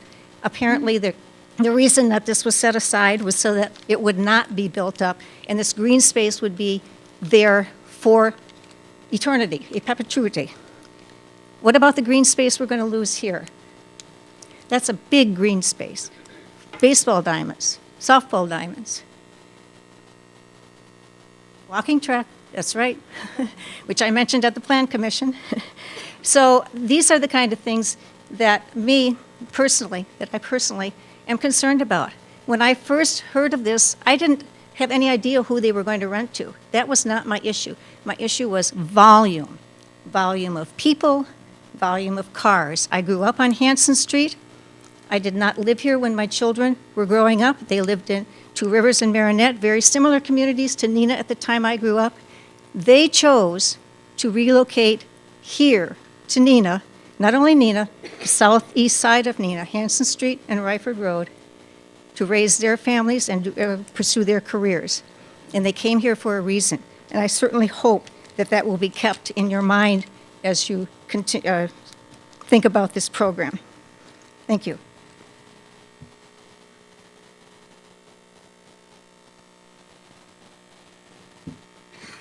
Good evening, Jessica Williams, 628 Reed Street. I was born and raised in Oshkosh, very much aware of the North Point development experience. They focus on St. Mary's. I was raised into a public elementary school and then over to private middle and high school. So I'm definitely aware of St. Mary's. A couple different things to kind of take a look at. From when you are presenting a new development, you really do have to look at the surroundings. So St. Mary's is surrounded by a church, a parking lot, and restaurants. Shattuck Middle School is surrounded by your single-family homes. Now, I was raised to work hard and pay my dues and be an active member of society. Mom and Dad encouraged me to go to college. That's what I did. When you went to college, then you had to figure out a job. I moved to where that job opportunity was. I moved to Sparta. Now, Sparta is a small town outside of Fort McCoy Military Base. Now, that is a single-family home, but I rented. But it was a duplex. There was only 4 of us. I agree with the woman, and it's in regards to the volume, not necessarily renters per se. I then joined the military and served 9 years in the Army Reserves. So very much when it comes to respect, authority, ensuring that we are one team, one fight, that's hard to the core for me as well. From there, I moved to Madison. Now, Madison's a very large, small city, but takes a half an hour to get another. Again, I'm a renter. So we definitely, I feel sad and bad that we have some members in our community that feel that we are pushing them out. But I think what the problem is, or at least in my personal opinion, is I've done my fair share. I've always been a renter, and I've always had roommates. Why? Because I wanted to sacrifice my personal space in order to save money to finally buy my dream home. This house that I purchased in 2019 is my first house, and that's my dream home, because go big or go home, and that's what I wanted. I looked at the environment, I looked at the school district, I focused on my family. Where did I want to actually finally have my roots? I continued to move from Milwaukee to Sparta to Madison and chose to come back to this area. I still love Oshkosh, but I specifically chose the city of Neenah. And so from a single woman who worked really hard, I think that's the other reason why a lot of us are frustrated, because a lot of us are older adults. And I think you would also agree that you yourselves probably did sacrifices. You've worked really hard to get where you want to be. And it would be different if we were coming into an already developed situation. The fact that we've already been here and we've been living here for some of us the entire lives, as we've heard tonight, where I'm just newer, but we had the gentleman of just 15 months, it's got to look at the aspect of that, is that you're trying to change, and we understand change is inevitable.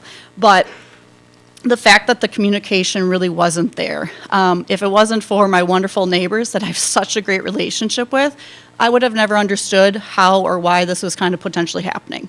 I voted no for the referendum. I think we tend to focus more so on shiny buildings than we do on the actual education and the teachers. Last meeting that we focused on was more so, okay, you're going to bring in 168 units. That's could be one person, could be parents, could be kids. Now you're adding how many kids in that school district. So when you keep adding and adding more population, is this really good for the city or is it good for the school district? Because now, is the school district, are you considering how many more teachers you need to hire? I work for the state of Wisconsin. I've been focusing on employment my entire career. Our unemployment rate has been at or below 3%. We have more jobs than we do people. I see apartments being built all around, yet I'm wondering where this population's coming from and why you would want another development when on Down Street, Main Street, you're still developing right now and you don't actually have tenants yet. So taking a look at that, really trying to hear all the community, and I think the biggest thing, or my request is, please slow down. Please just let us look at all different avenues. Are there other ways to look at it? Single-family homes, not cookie cutters, trying to have those people that are investing their time, like myself, that worked really hard to make sure that they purchase their home and have that ownership.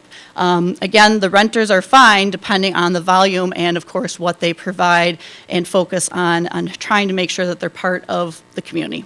Thank you.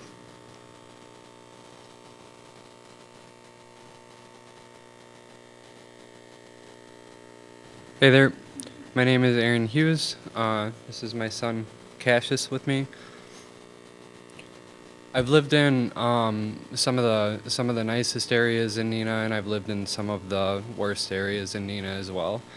I've lived in the town of Neenah. I've lived in Mahler Farms. I've lived in the apartments that are on Commercial Street that I don't know if they're section anything or another, but at the time, I think the rent was $330 a month to live there, and I don't believe that it was section housing.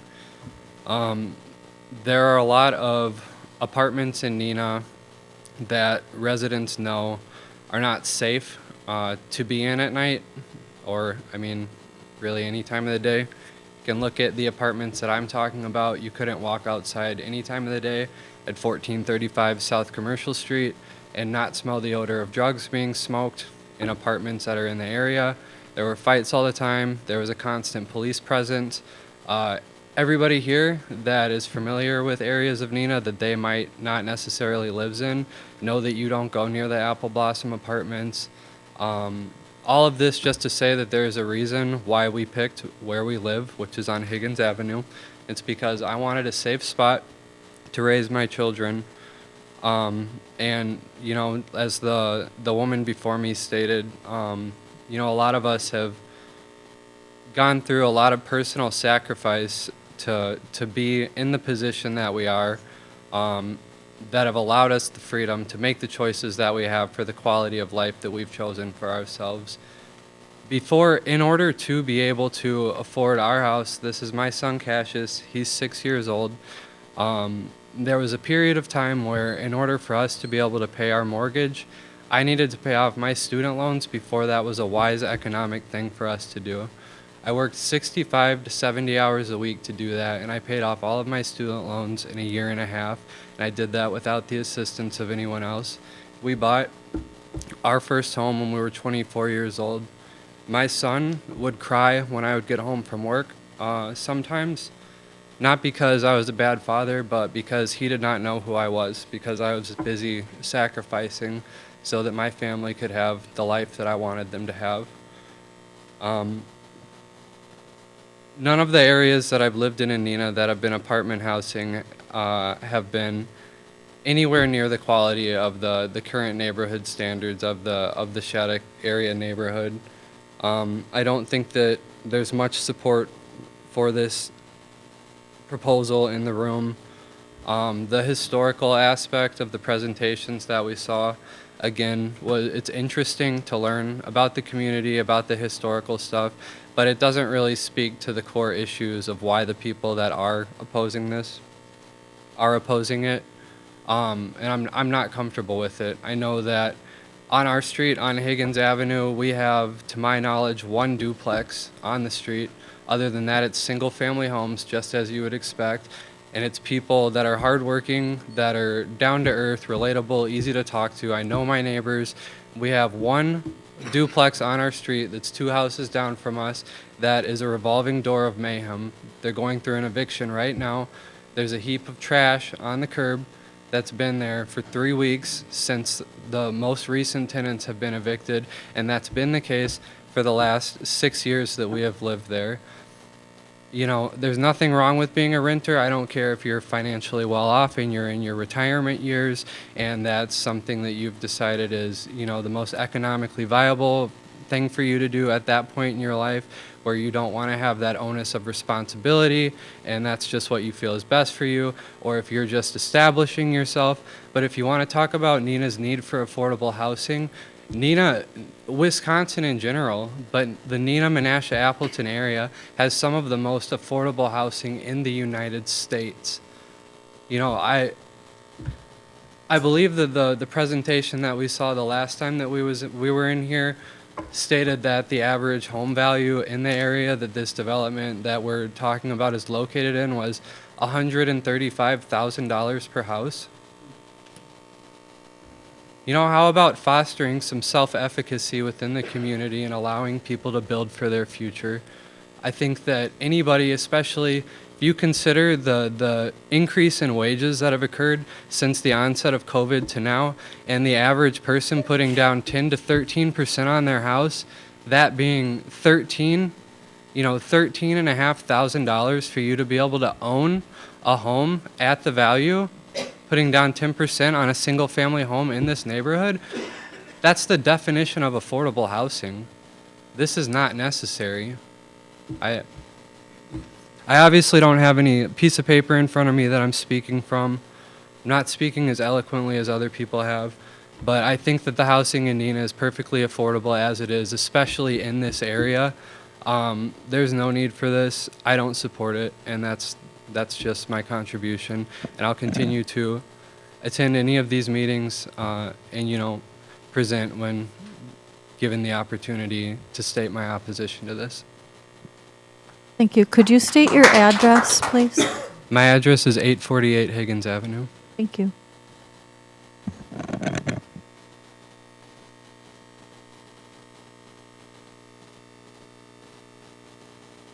Hello, and thank you for the opportunity. My name is Marijan Carpenter, and my address is 559 Ryford Road. And because we've heard some other stories about where people came from, I think I'd like to say a few words about that. Before 559 Ryford Road, we lived at 412 Edgewood Drive, which is right near a school, for which we were grateful. Before that, we lived at 645 Chestnut Street, which is 1 block away from Shattuck High School, which is my alma mater, class of 1952. Prior to that, when we came to Neenah at the end of World War II, my family of 6, which included my grandmother, lived in one half of a Quonset hut on what is now the Shattuck baseball diamond. So I do feel neighborhood connection to this, and I do believe that everybody here has the neighborhood's well-being in mind, and that's a good thing. But I'm here to speak in support of the rezoning. If the Shattuck property is not rezoned, does anybody imagine that Shattuck Junior High School is going to be a single-family home? There are no other offers. There are no other plans. What we will have is a large empty building squatting in a very nice neighborhood. An abandoned neighborhood is not a good thing. Abandoned school in a neighborhood is not a good thing. An abandoned building is not a good thing. If it is rezoned, the property has a local developer who isn't going anywhere. He is experienced, professional, invested, reputable. The plan is professionally done.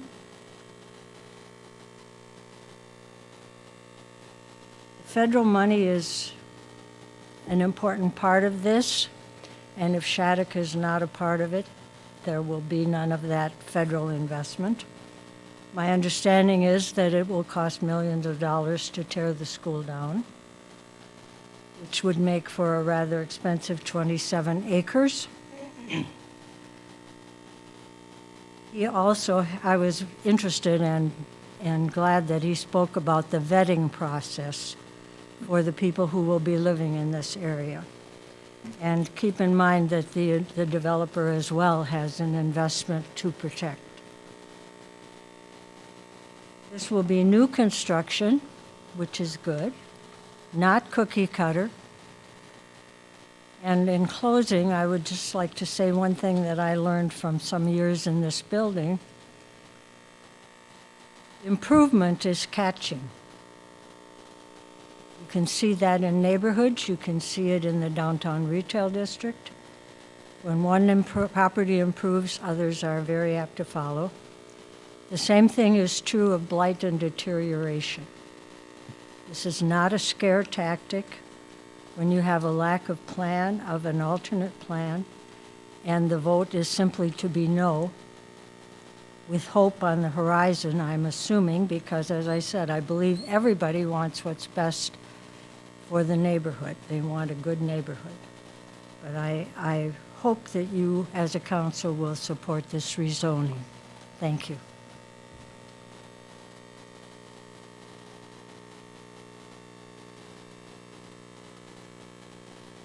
Hello, I'm Chris Payette, 675 Chestnut. I've poured my heart out in letters to all of you, and I hope that you read them. Mr. Borchardt, thanks for responding. You're the only one who did. I don't have a lot more to add. I want this process to slow down. I'd like to have more community, these good people, and thank you all for your time tonight, to be part of the solution. I think many of us would be very happy with that. Since I'm short on any more words that I can scrape up to say, because it's been very emotional for me, I'm going to borrow something from Robert F. Kennedy. It is not more bigness that should be our goal. We must attempt, rather, to bring people back to the warmth of community, to the worth of individual effort and responsibility, and of individuals working together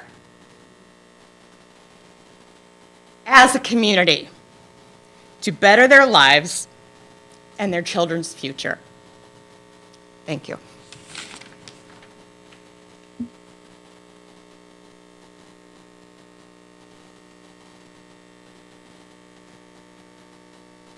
My name is Katie Cunningham. I live at 848 Higgins Ave. As Aaron stated before, I would invite all of you to drive down the 800 block of Higgins Ave tomorrow and see if you can guess which house on our street is the rental. It is shameful the way that our neighbors have treated that property since we moved in 6 years ago. I love the sense of ownership that the rest of our street has. Everybody is kind to one another.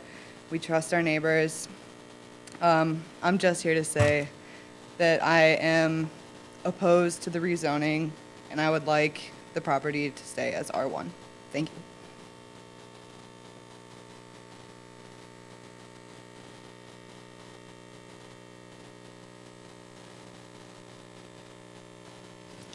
Good evening. My name is Tim Flork. I live at 645 Congress Street. And our Shattuck Neighborhood Association, I guess? We're asking to partner with the city to slow down and develop a vision for a future in this part of Neenah. Sometimes seeing the long-term opportunities takes time and effort. Our city has a history of great vision, which is why we are talking about this site almost 100 years after it was donated by one of our great municipal visionaries, SF Shattuck. The idea that this development creates a new urban and walkable city does not hold muster. Walking to the nearest store, Walgreens, is a half-mile away, and their store has remained unopened for a majority of the week. The nearest grocery store is 1.7 miles away, or 7.5 miles away, excuse me. It's a long way to carry groceries home from. And Walmart is 2.5 miles away. That is not walkable urban space. We are an R1 neighborhood. In 1963, the Neenah school superintendent decided that we would no longer invest in Shattuck School expansion. He put an end to taking what Shattuck had become as a Frankenstein school, and he said, we're done here. In the late 1970s, the city and the school district signaled the end of life for Shattuck by not investing $5 million to renew the site. Neenah knew this was coming 40 years ago. This wasn't a vote from 2 years ago. We knew this site was dying for the last 40 years. We are not surprised that this school is at its end of its life.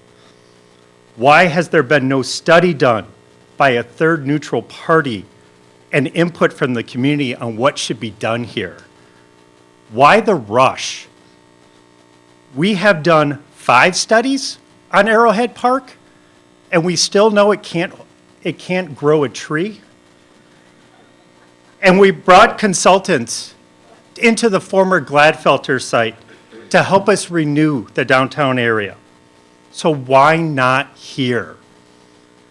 We heard the building will remain vacant.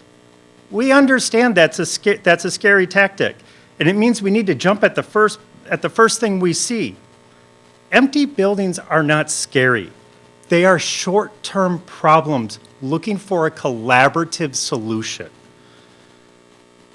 Missing the mark on a development can lead to decades-long dysfunction, damaging local businesses, and preventing reinvestment in the surrounding neighborhoods. We have to get this right. The last time we jumped at the first offer we got on an empty building happened on Western Avenue. It gave us those Western townhomes. That was not the best we could have done. But we have done better. When the city and the public collaborate. Many of us longtime residents remember Neenah had a downtown movie theater. To this day, I have 4 of those theater seats in my basement. I still can't get the stickiness off them.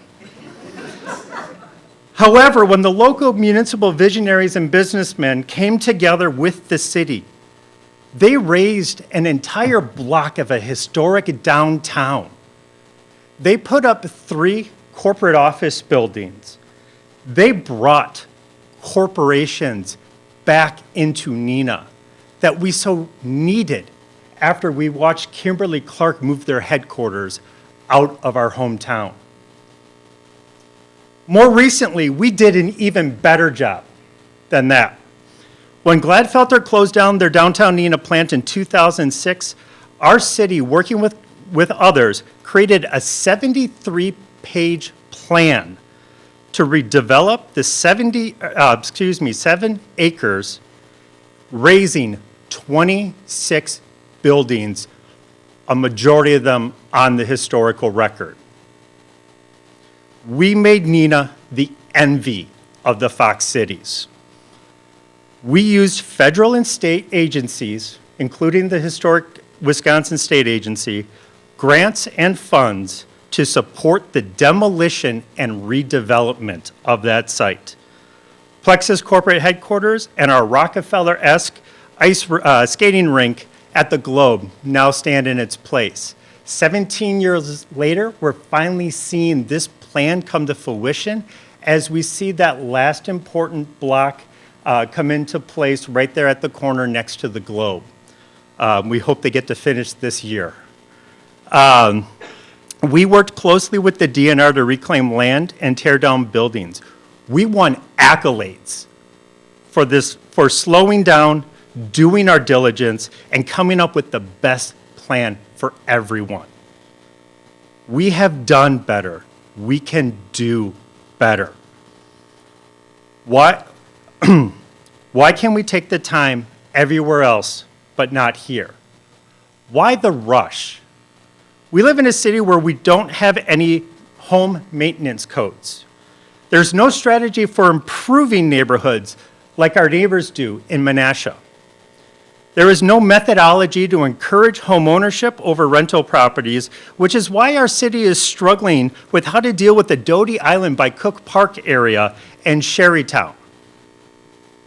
This rushing makes the city look like it's taking advantage of this neighborhood.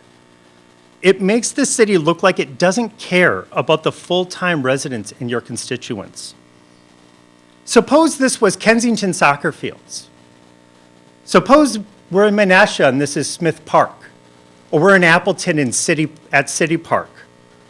Would those neighborhoods have to sit here and fight to slow down and use a deliberate and collaborative public process to redevelop those sites?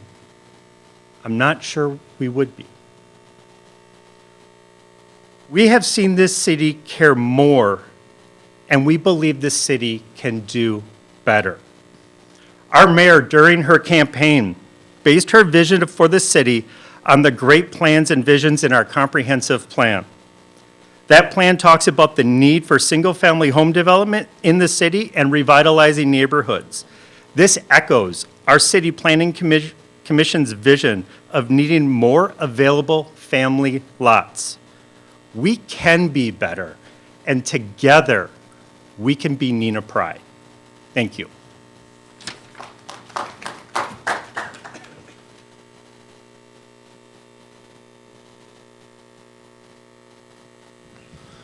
My name is Donald Bickham. I live at 113 North John Street. I am new to Neenah, but not new to the area. One thing I will speak to, the reason I am new to Neenah, is a large corporation bought my old apartment building in May. In June, they said I had 2 months to move out. I was happy to find a rental unit here. Thankful that it was available. Now, expansion is good and growth is good, but it should be responsible growth, not be rushed into.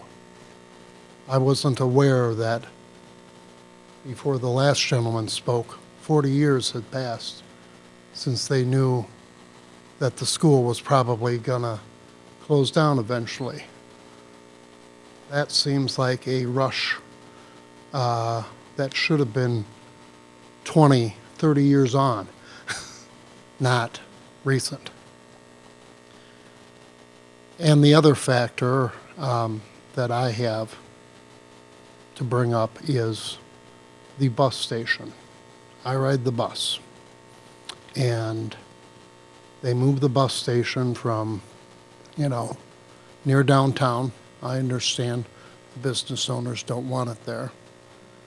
But the new shelter, about 100 feet that way, is not heated. And as we know, winter is upon us, and having a heated shelter sometimes when you're waiting for the bus might be important. So Carrie Lendrum was nice enough to give me a little document where they had looked at, what to do with the shelter that was erected there. And I know that this is all new because it just happened on Monday. They were still going to the old shelter on Saturday. So it's very new. But having an unheated shelter is not good in the wintertime. We all know what winters are like around here, and they're not usually warm. Anyway, so I would suggest, if it's possible, and I know it's a brick building, it was possibly considered, that was in the paperwork that I read, that site be moved here, even if it's just temporary, to provide a little better shelter for those of us who do ride the bus. Thank you.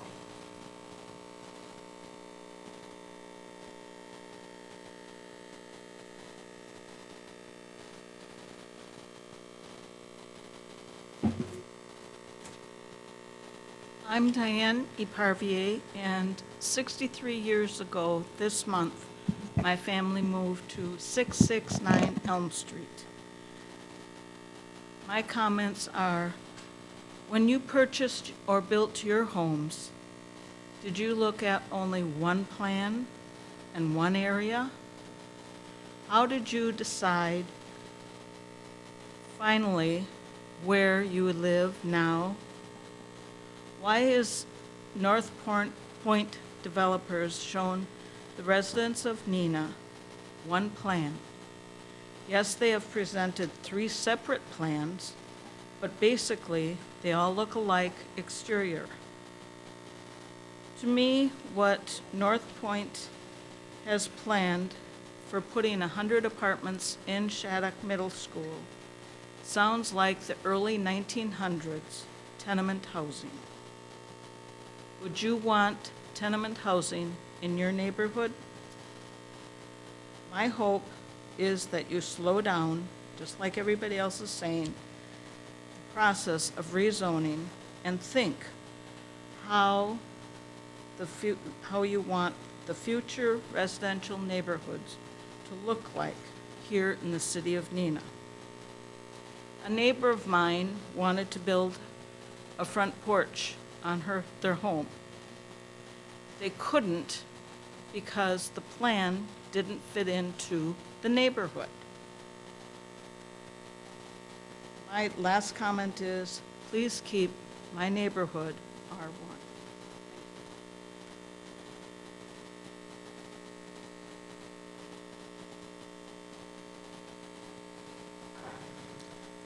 Good evening. Nevis Martin, 678 Reed Street. I moved to Neenah 28 years ago from Southern California after we had a drive-by shooting, and my children were 3 and 7. So we moved to this neighborhood right over on Gay Drive. We found ourselves a lovely little duplex to live in. And at the time, the neighborhood looked very nice. The neighbors were very friendly, but it did not take me long to see that all the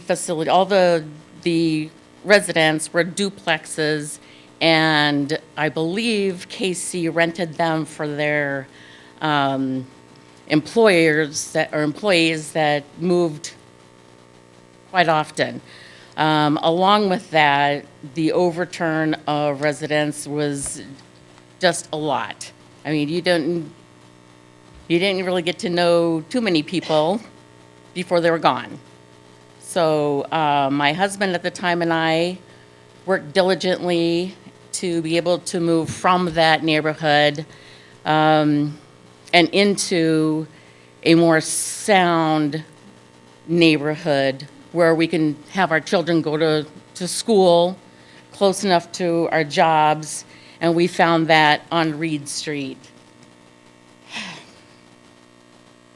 So, I'm sorry, it's just taken me a few minutes to shake the fact that I was made to feel reflectively insignificant as our area of Neenah in comparison to the whole of Neenah. Turns out we're rather desirable. We live in a very desirable area of Neenah, and that is because of the camaraderie of the community, the pride in the neighborhood, not just ownership, renters take pride in their area, but there are the areas that renters that do not take pride because they can leave. It's transient living and they can leave. The presentation by North Point is terrific. I have to say that I have always looked at the transitions of the mills and such and the condominiums that were created and how cool that was, but I reflect on where all these other projects have landed. They are in areas that are industrial, and so it fits into that vibe. It does not fit into our neighborhood. What I would truly like to see is not 168 new units. Let me step back just a minute.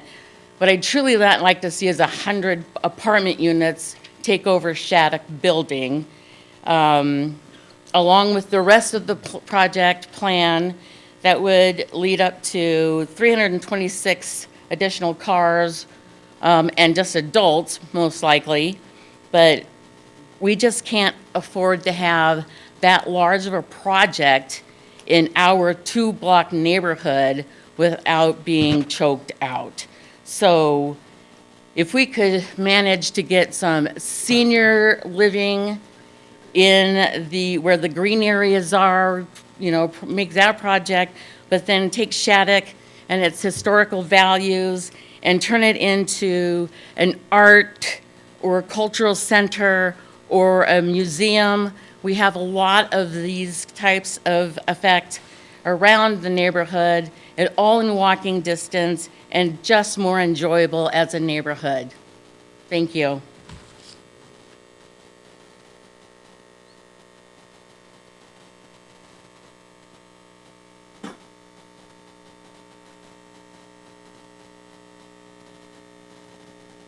Mike Rambuler, 634 Chestnut Street.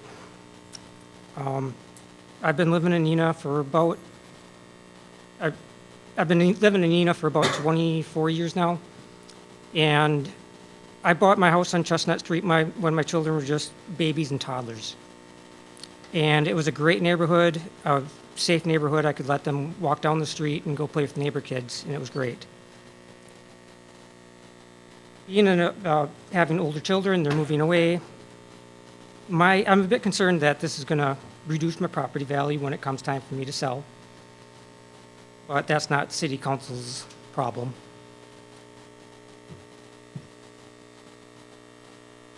I guess what I want to say is this is my first meeting that I've been able to attend. The first time I'm being exposed to the idea of Shattuck being converted into an apartment building. And I think that's kind of cool. What I don't like is all the other space, which is possibly going to be rental properties. Hundreds of, or however many units of rental properties that are going to be in my neighborhood that as they age, what's going to happen to them? What's going to happen? Are they going to be sold off? Are they going to change hands? And as they age, are these aging units and the huge population of rentals really what's best for the city in the long run? City council doesn't have to decide for the current residents, but for the future of Neenah. Is this really the right thing? Thank you.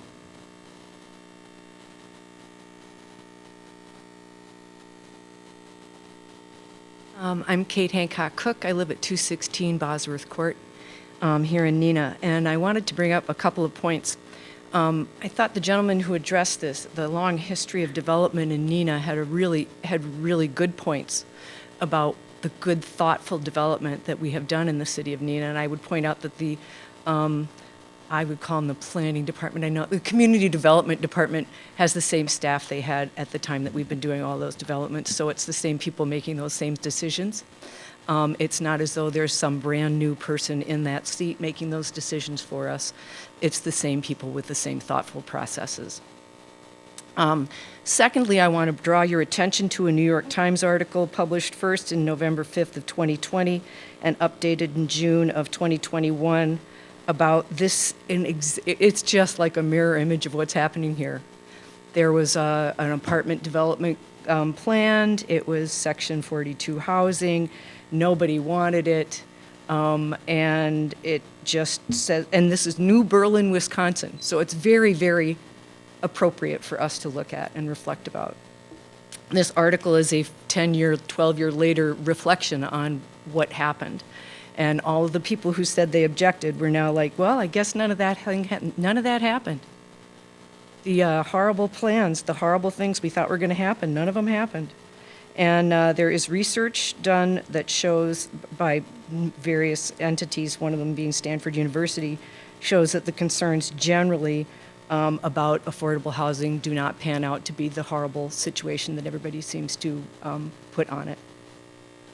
And my last point is from, okay, now I'm going to be, you might think I'm wearing a foil helmet. I believe that we need to pay attention to sustainability much more in the city of Neenah. I think high-density housing is probably one of the smarter things we're going to think about doing, because we need to be thinking about the fact that Neenah is prime real estate for climate migration. The city of Neenah has all of the things that the people who are getting burnt out in Oregon, flooded out in Florida, all of those places, people are going to be moving, and they are moving already. And the city of Neenah has the opportunity to position itself as a community that welcomes those highly skilled people who want to move to a nice, safe, new place with clean water and good standards and don't have to worry about being flooded out most of the time. It seems like this opportunity in this development is one of those things that's going to position us for that situation. So that's my foil hat. Thank you very much.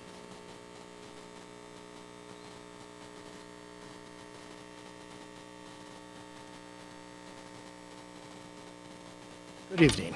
Scott Becker, 1061 Green Acres Lane. Just want to make two points. And I've been living in an apartment since June of 1992. And it all depends on the right project and the right company and the right management company. So when this management company, and I've toured their facility with a school board member, I said, oh, this isn't bad. Let's see what we do. Then they said, oh, we work with ACC Management. That's who we all work for. So as I'm sitting over here, and I don't know if any of you guys have looked on your smartphones. You can look at it right now. They get 2.1 stars. They get reviews that say, horrible management company, ghetto, went without AC for 2 months, no doorbell for 6 months. I couldn't get emergency service. That's a problem. That's a serious problem. So that's why, like my time in the legislature, we were always told, trust but verify. They may seem like good guys, but what is next? The other issue that was talked about was specifically the cost of demolishing Shattuck, which is approximately $2 million based on a bid that the district got from Iron Construction. That $2 million, to put in concept, is similar to the 1.8 that the city of Neenah is talking about for an activity building. So one building. The city is going to put roughly $8 to $10 million in Arrowhead Park, and we think that's an development, and that's a former landfill. The city is also proposing in this current budget $1.9 million for roads in that district, in the Elm Street, Reed Street area.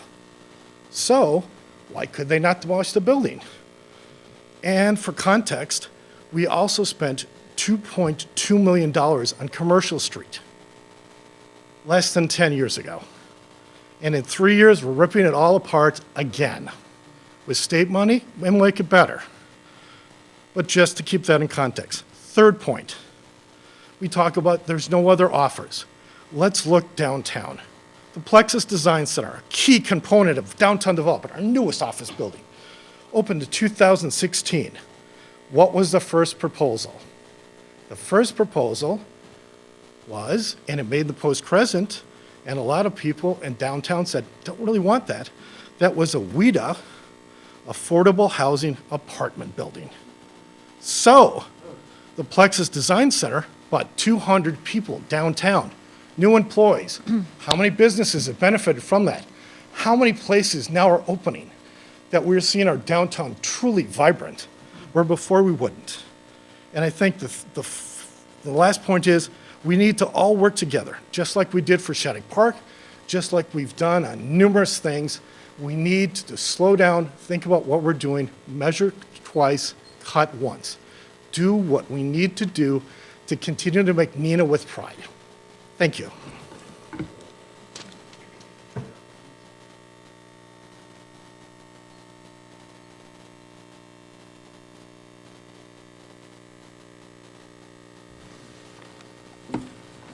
I need my glasses. My name's Judd Stevenson. I live at 632 Reed Street. I want to first say thank you to Councilmember Hillstrom and Councilmember Borkert for attending the Plan Commission meeting on election night. It's appreciated. That's not a slam on the rest of you because I know many of you were working the polls that night, but we appreciate the fact that you did that. Councilmember Steiner, thank you for reaching out to me and asking me for a cup of coffee and to discuss this thing. I really appreciate that. It gives us an opportunity to learn a little bit more about where we're coming from and so forth. We've heard a lot recently. We heard on the screen about the timeline that was presented earlier. We've heard a lot about how city officials are listening to our concerns of citizens and how they've been involved in the process.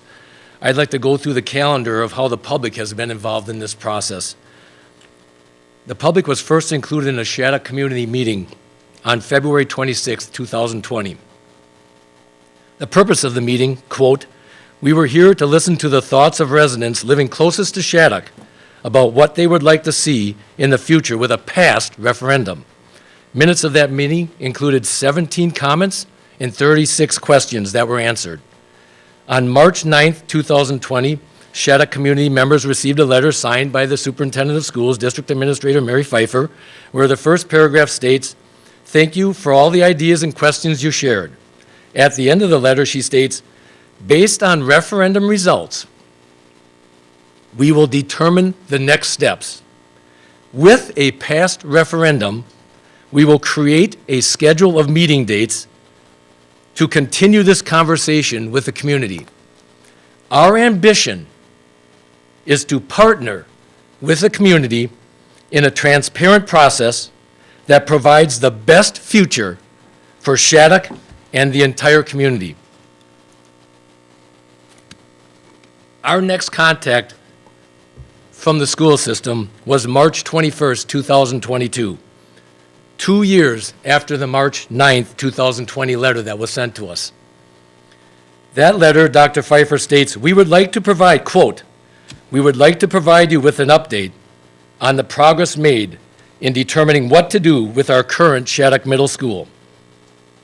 After listening to many ideas and suggestions from the community members at our last meeting, again, 2 years prior, we've had several conversations, including an offer to purchase the Shattuck property.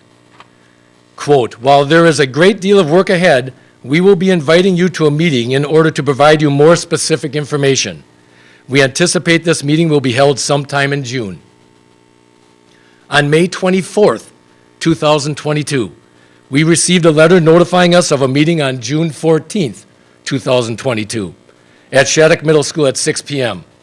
Quote, this letter, at that time, we will present the initial plan that a developer and the city of Neenah have been working on. We will then provide you with a forum to share your comments and feedback related to the plan. I don't recall being involved in any conversations about that plan prior to that notification. So from February 2020 to June 14th, 2022, not one, quote, schedule of meeting dates to continue this conversation with the community per the March 2020 letter was ever held. On June 14th, 2022, the meeting was held and about 100 people were there. It's very safe to say 90% of those people were against the proposal that was presented. Only 5 people spoke for the proposal at that time.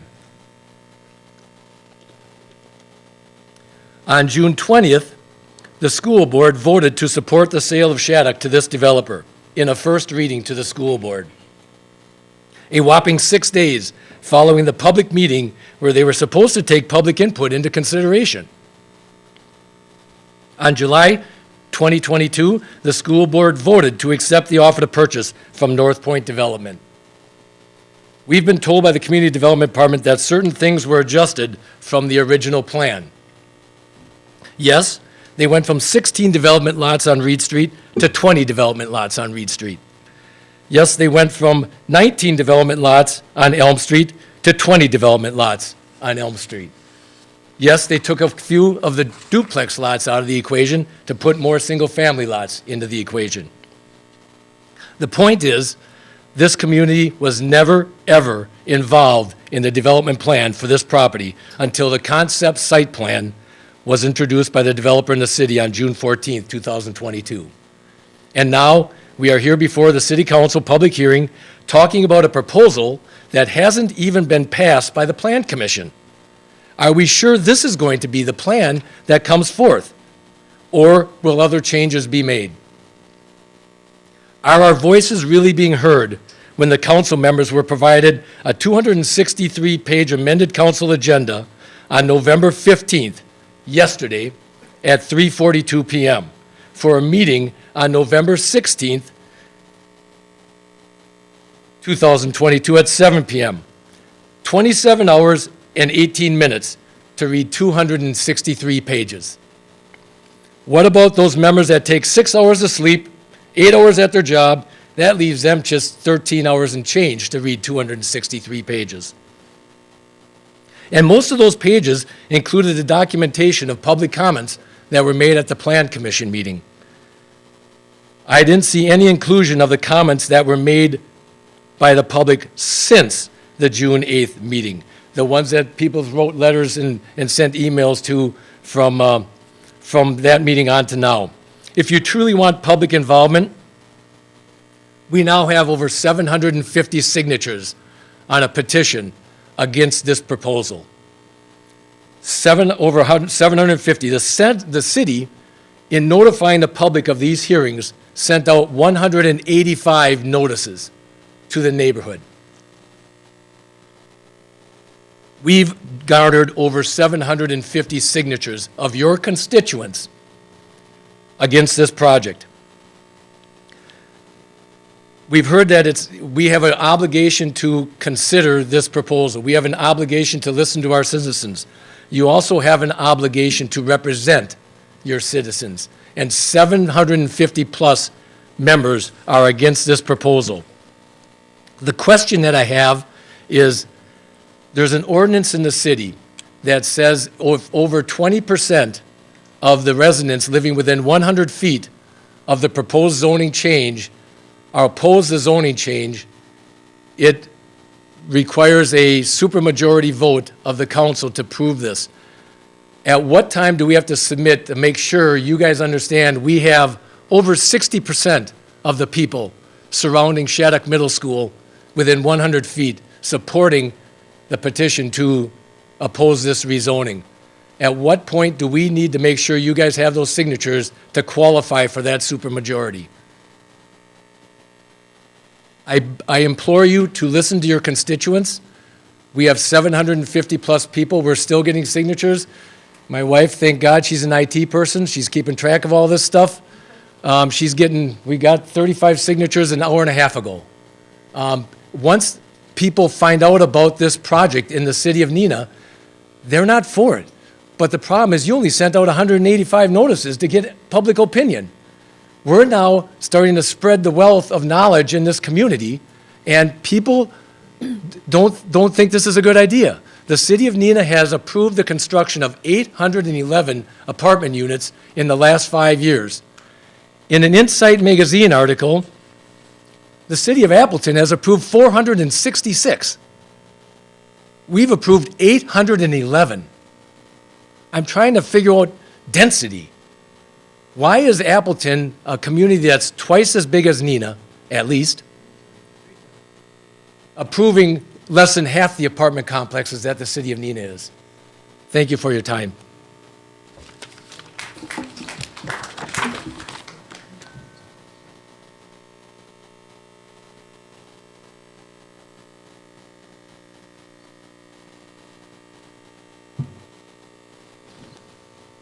Hi, Chris Erdman, 1140 Manor Drive. I grew up in Neenah and have a long history in Neenah.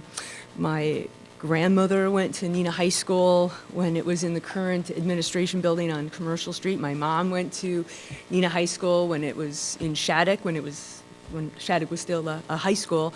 And I went to Shattuck as a junior high school. My great-grandmother lived on Oak Street when I was young, and I spent a lot of time in the neighborhood surrounding the Shattuck Middle School and have numerous fond memories of that area. And riding my bike all over the place, all over Neenah, really, because Neenah's a wonderful place for being able to do that, with all the different parks as pit stops along the way, and different friends and different neighborhoods to visit with them. And the parks were just a really great gathering place and socialization place. One thing that I want to read from Dunwoody's The Parks of Neenah, which was published in 1993. I have also learned why hard-won public parks are often threatened by sincere and well-meaning citizens and public officials who believe open space in a park might be better used for other purposes than pleasure and recreation. Folks find it hard to understand we all have so much to gain from open space and parklands. Open space helps us live healthier and happier lives. It is that simple. Of course, it is hard to place a dollar value on our personal health and happiness, but no one can deny they are valuable and important goals for each and every one of us. A careful reading of our park history makes it clear why we should value citizens who work to protect and preserve open space and parklands. They really help each of us protect and preserve our own health and happiness. Can any civic effort be more worthy? Knowing something of the difficult struggle to create and preserve open space, Dunwoody continues, knowing something of the difficult struggle to create and preserve open space and parks may help us to appreciate them even more than we know now. And this is the struggle that we're being faced with right now, because it's not only the Shattuck Middle School building, which is part of this property to be figured out what we want to do with it. It's also the wonderful open space that we have. And I would posit that we have ample other spaces that are already paved over in the city that would be suitable for additional housing, whatever housing that may need. It could be higher density housing, it could be low income housing, but we have many, many other paved over spaces that could be suitable for this. I'm going to move on to questions that haven't yet come up in the discussions thus far.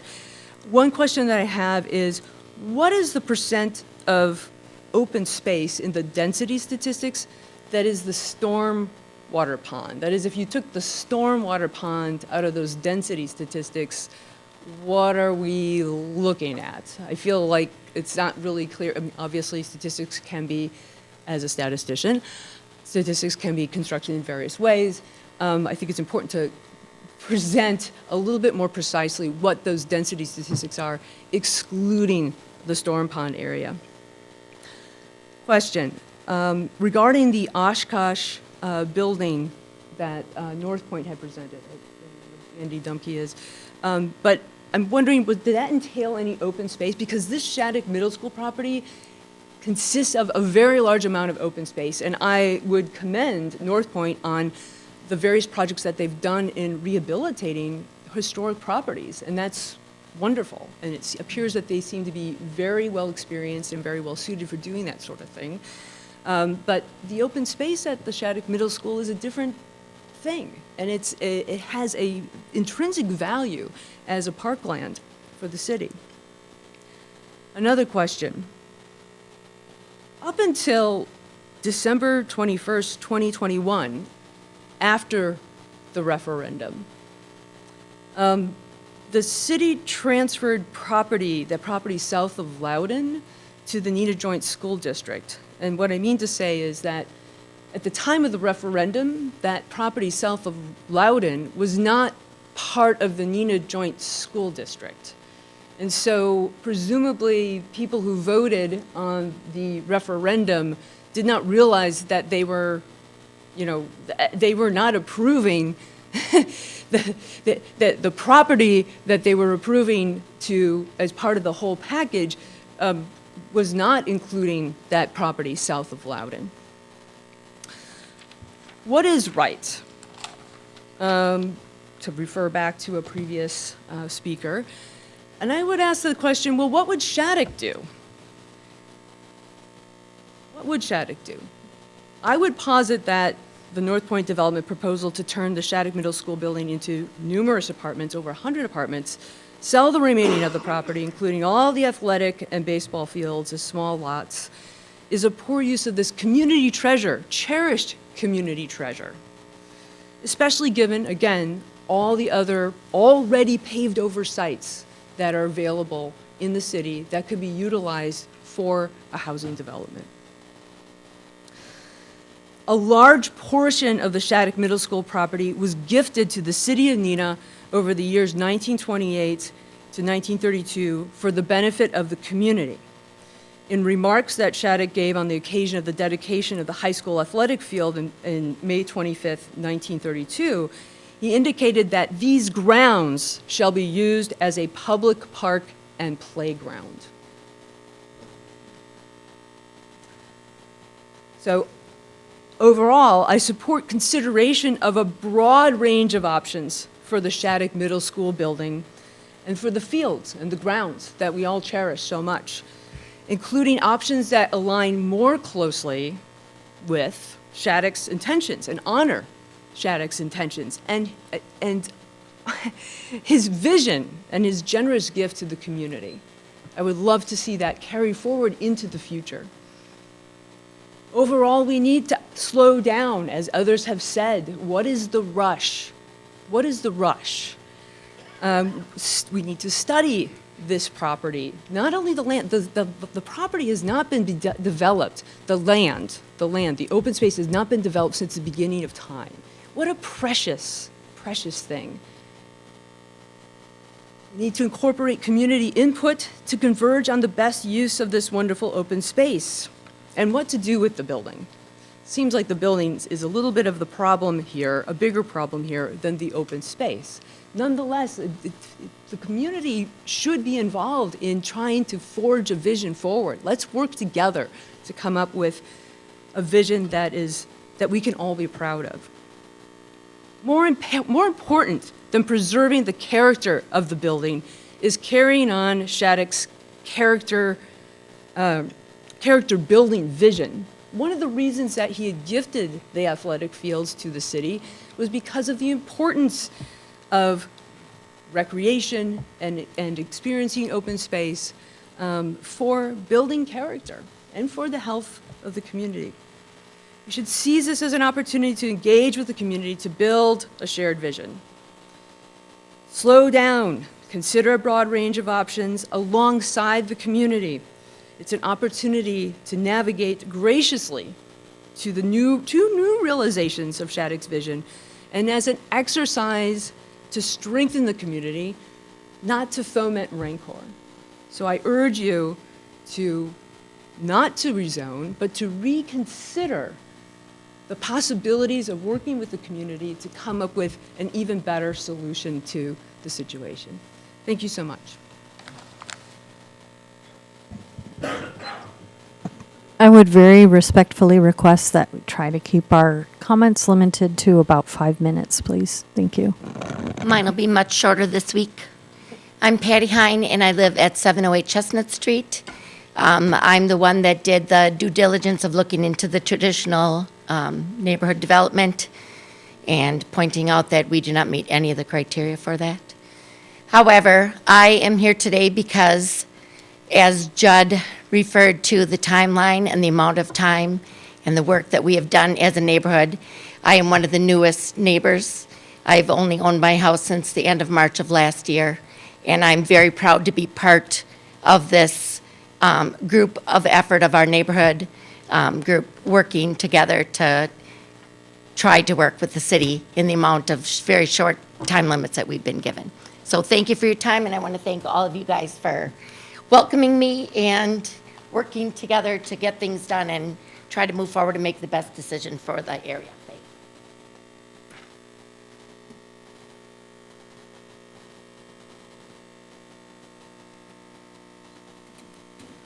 Good evening. I will try to be brief too. My name is Megan Florick. I live at 645 Congress Street. As a proud lifelong resident of this city and this neighborhood, I have serious concerns about the expedited nature of this proposed zoning change and the permanent negative implications to the delicate fabric of the east side of Neenah. For the last 2 years, we've lived at 645 Congress. Prior to that, we resided on Franklin Avenue, and I was fortunate enough to make most of my childhood memories on the 500 block of Chestnut Street. Needless to say, I've spent the majority of my almost 44 years in this neighborhood. And there is no other place in the world I'd rather own a home and raise our 3 children than here. We are all about Neenah with pride. Living on the east side of Neenah means that we safely walk to the pool, the homecoming parade, community fest, all just blocks away. I can safely go for runs at 5 a.m. on the same routes I have for years, because if I get in trouble, I likely know somebody that lives on almost every block on my running path. I trust that my kids can safely explore the streets and parks on their bikes, just as I did as a child. Because if for some reason they found mischief, I tell them what my mom always told me. I know someone everywhere, and I will always find out. And she wasn't exaggerating, and we aren't with our kids either. The east side of Neenah isn't just a neighborhood or a collection of homes. This is a family, truly Neenah with pride. This is a special neighborhood. For generations, this has been a destination where one proudly boasts they own a home here. Our 80-year-old home is full of its fair share of old house issues. But I will proudly embrace every project it requires because I'm proud that I get to say that I own a home in this neighborhood on Congress Street, and one with history. We're only the 5th owners in our 80-year-old home, which is a testament to the desirability of home ownership in this area. And I'm certain this whole neighborhood, and likely this entire room, has a story similar and is steeped with people who feel exactly the same way I do about their home and this unique family. Just another example of Neenah with pride. This development is not the right fit for this neighborhood and will completely destroy the delicate fabric that makes it so unique. We need the right development that will enrich the neighborhood, not rob it of the intimacy that makes it so special. In the past, the city's always done their due diligence to plan neighborhoods in such a way that they enrich the lives of those that would be living there and those around it, not just looking at the tax base. Mahler Farms was studied and planned for years before being developed. The unique Bonneville neighborhood in the areas on the south end of Chestnut, Elm, and Cecil was very specifically and thoughtfully designed to not only attract KC employees and veterans coming home from the war, but also to enhance the lives of the established neighbors. Why are we not doing the same thing here? Bringing this large density of a transient population will completely destroy the delicate fabric of this side of town. Gone will be the days of not just knowing your neighbors' names, but also having them around long enough to get to know them and become invested in each other's lives, to get to know their families, their children, and share firsthand in their struggles, their joys, and even in their sorrows. Just as all of us in this room have collectively done for years, and quite honestly, especially the last 6 months. I urge you to please keep the zoning the same, protect this Neenah neighborhood, and allow other families to share in that same Neenah pride for generations to come. Thank you.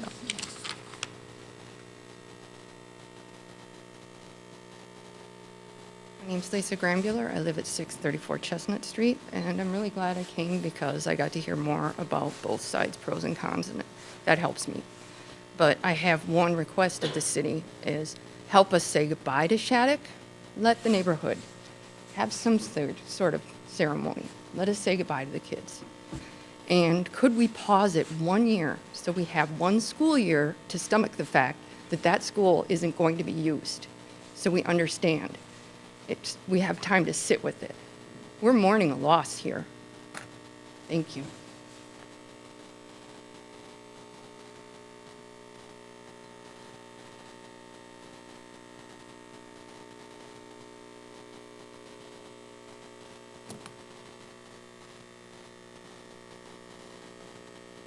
David Tunn, 700 Chestnut Street.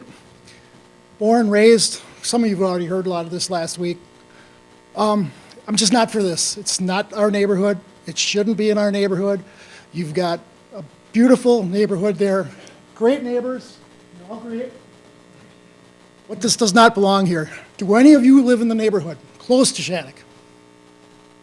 There you go. You guys need to come visit with us for a while. Go door to door. Say, hey, how's it going? Can we help you? Let's get some more involvement here. Take your time with this. We do not need this to go boom, boom, boom. It's getting very old, but we got to slow down, you guys. This is just, I moved here 5 years ago for this neighborhood, and now it's going to take a big whatever. We need to slow down, listen to us, set it back for a while. This is just, the traffic is just going to be ridiculous. I know you guys have your studies, but I live on a corner right by Shattuck. I have traffic 15 minutes in the morning, 15 minutes in the afternoon. I don't have 150 extra cars coming by me every day. I don't want to see it. We don't need to see it. Let's think of something else to do with this project. Thank you.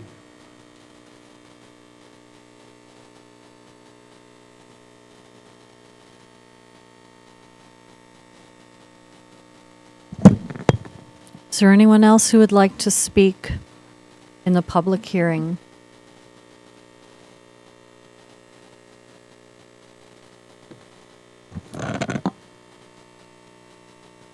Hi, my name is Mary Helbeck. I live at 703 Elm Street. I moved here in June of 2021.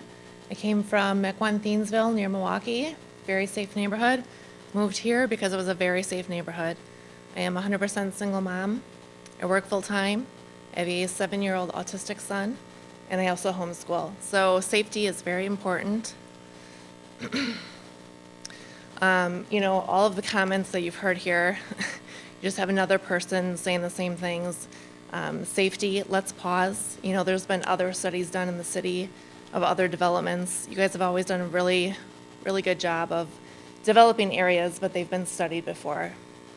So let's just take a second, pause this project, put this on hold, see what the best use of the land is for the city. We're a community, we're coming together, we're trying to help you say, let's just calm this down a little bit, pause. Thank you.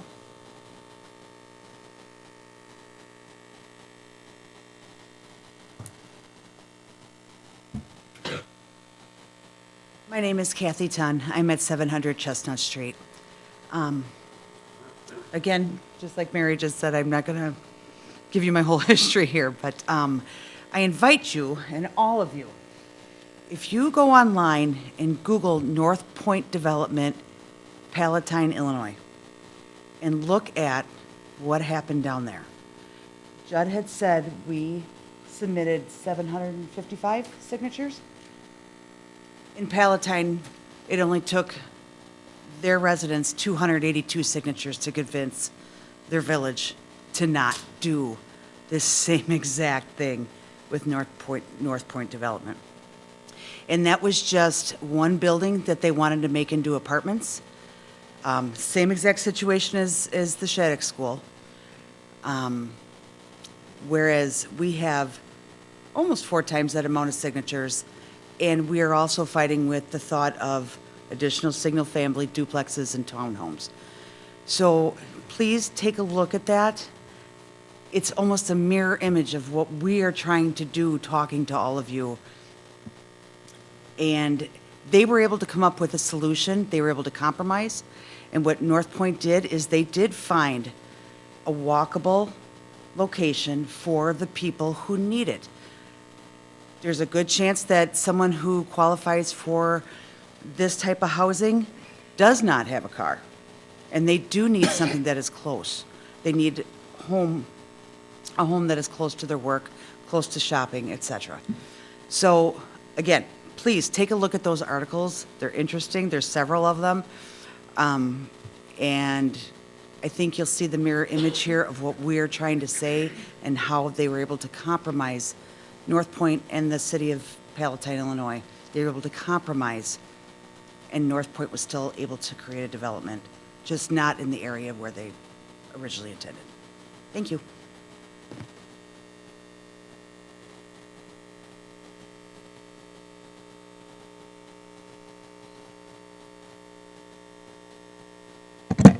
Is there anybody else who would like to speak as part of the public hearing?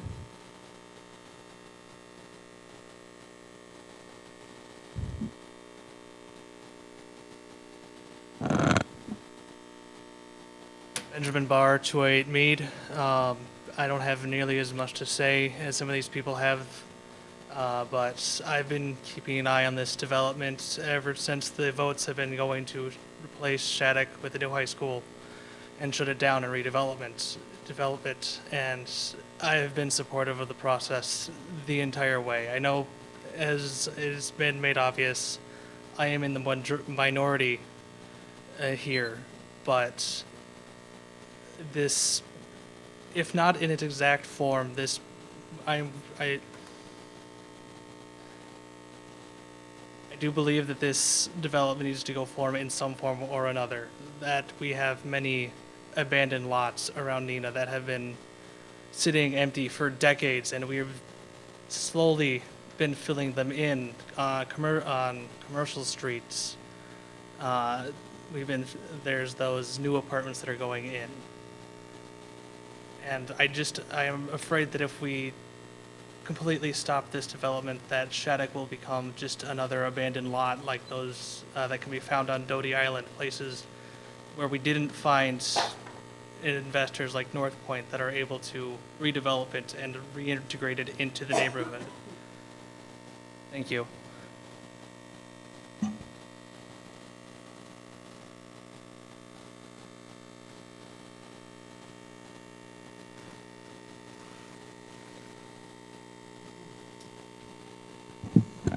My name is Chuck Wismer, and I live on 637 South Park. I'm a lifelong Neenah resident. I've lived here over 73 years.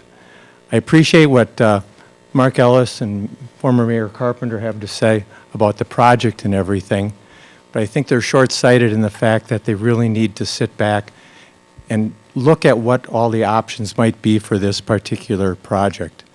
The gal who mentioned Bill Dunwoody, I grew up with Bill Dunwoody, his children anyhow, and he had a lot of foresight into looking at green space and how important it is.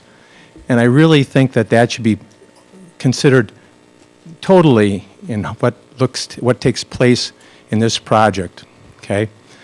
The school system made a mistake, let's face it. They put themselves in a real catch-22 when they got the funding for the new high school, and they wanted to bail out on Shattuck and what to do with it and everything. And the first offer that they had, they just wanted out, $500,000. Mr. Bergstrom paid $1 million for Roosevelt that isn't even anywhere near the same as Shattuck and the property involved. So I really think that if the school system has to sit on that property or they spend $2 million taking it down, fine. I think it has historical importance. It does. The east and west wing, they can go. They were built in 52 and 62 and everything, and they don't meet the character of the rest of the building at all. So I really think you need to slow down, think of what can be done, work with the public, and putting something right in that area. Thanks.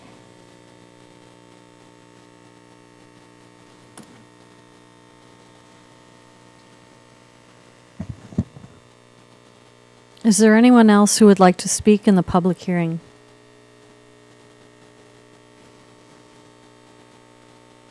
Anyone else? Seeing no one, I will close the public hearing.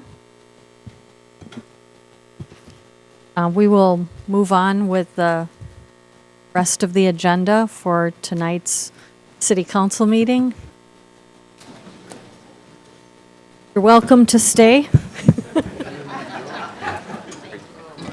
No, really, you are welcome to stay. That wasn't a joke. No, really.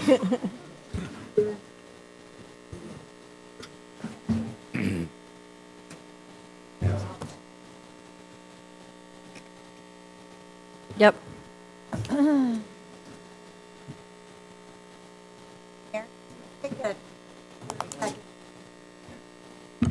Mayor. Take a break. Can we take a 30 seconds? Everybody present again? Okay.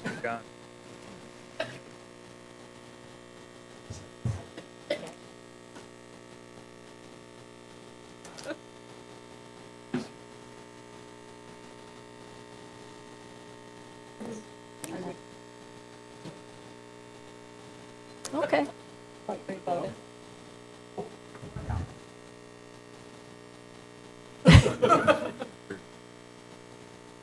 Okay, before we move on to the public forum portion of the agenda for this evening, for anybody to speak on a topic that has not already been spoken on, I just want to give the opportunity to mention to all of our council members that if they have any questions that they would like answered or addressed by staff, to please contact them. Dr. Pfeiffer is present tonight. She will also be present at the next Plan Commission meeting on the 29th. I'm certain that she would be willing to answer any questions that you have as well, if you could address those to her. I think it probably would be best if we did not have those questions answered this evening, but if you have those questions, please submit them to me or submit them to Director Hayes for consideration. We will pass them along. I really appreciate Dr. Pfeiffer being here tonight and being part of listening to the residents, so I really appreciate that. Thank you for being here. The next item on the agenda is the public forum. This is the opportunity for any resident to speak on a topic that has not been already spoken on. If anybody is here who would like to speak in the public forum, this is your opportunity.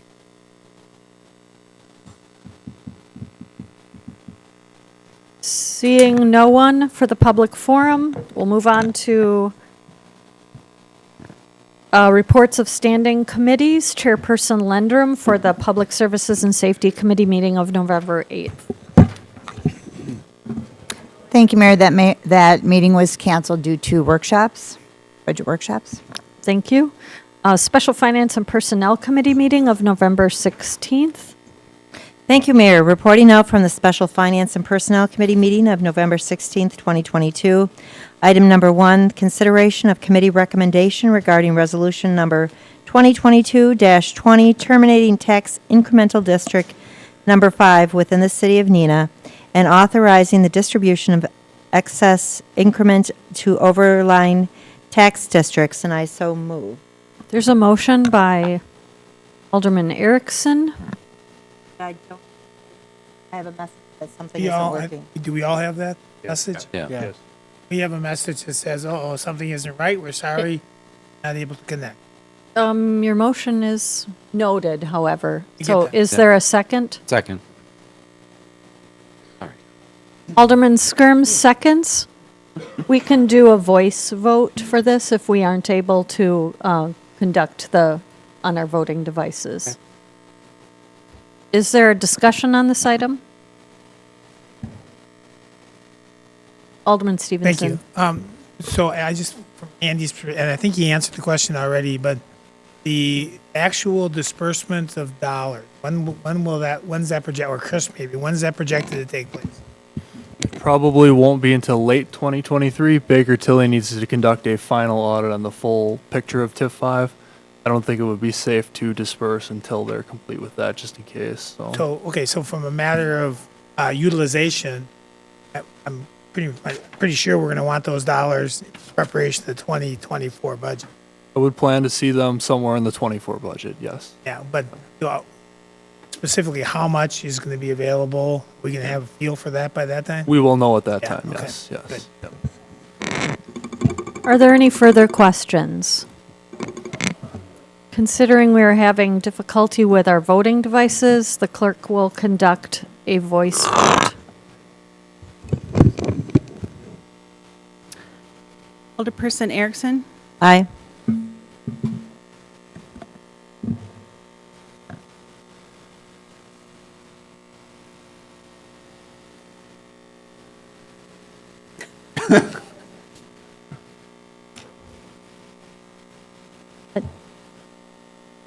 No more candy for you.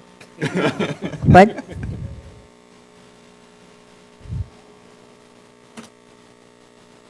Okay. Hillstrom? Aye. Skirms? Aye. Orchard? Aye. Stevenson? Aye. Boyette, Aye. Steiner, Aye. Lendrum, Aye. and Weber. Aye. Item number, That motion passes 9-0. item number 2, consideration of staff recommendation for the creation of an operating budget stabilization fund with the City of Neenah's share of TIF 5 surplus dollars directed to the fund. And I so move. Second. There's a motion by Alderman Erickson, seconded by Alderman Steiner. Is there any discussion on this item? I think this is a great idea. I like it. We will again conduct a voice vote on this. If I could. Sure. It says consideration of staff recommendation. It was actually recommended by the committee, just to clarify. Right. Correct. Committee. Yes. We'll note that, thank you. Please call for the vote. Alderperson Erickson, Aye. Hillstrom, Aye. Skirms, Aye. Orchard, Aye. Stevenson, Aye. Boyette, Aye. Steiner, Aye. Lendrum, Aye. Weber. Aye. Motion carried. That motion passes 9-0. That concludes my report from the Special Finance and Personnel Committee meeting of November 16th. The regular Finance and Personnel Committee meeting of November 7th was canceled. Thank you for your report. The next item is the regular Plan Commission meeting of November 8th. Alderman Steiner. Thank you, Mayor. The regular Plan Commission meeting was held on November 8th. Minutes can be found on the city's website. The commission recommends council approve the preliminary plat for the first addition to the Homes at Freedom Meadows subdivision, subject to the conditions on the preliminary plat review letter, and I so move. There's a motion by Alderman Steiner. Second. Seconded by Alderman Boyette. Is there any discussion on this item?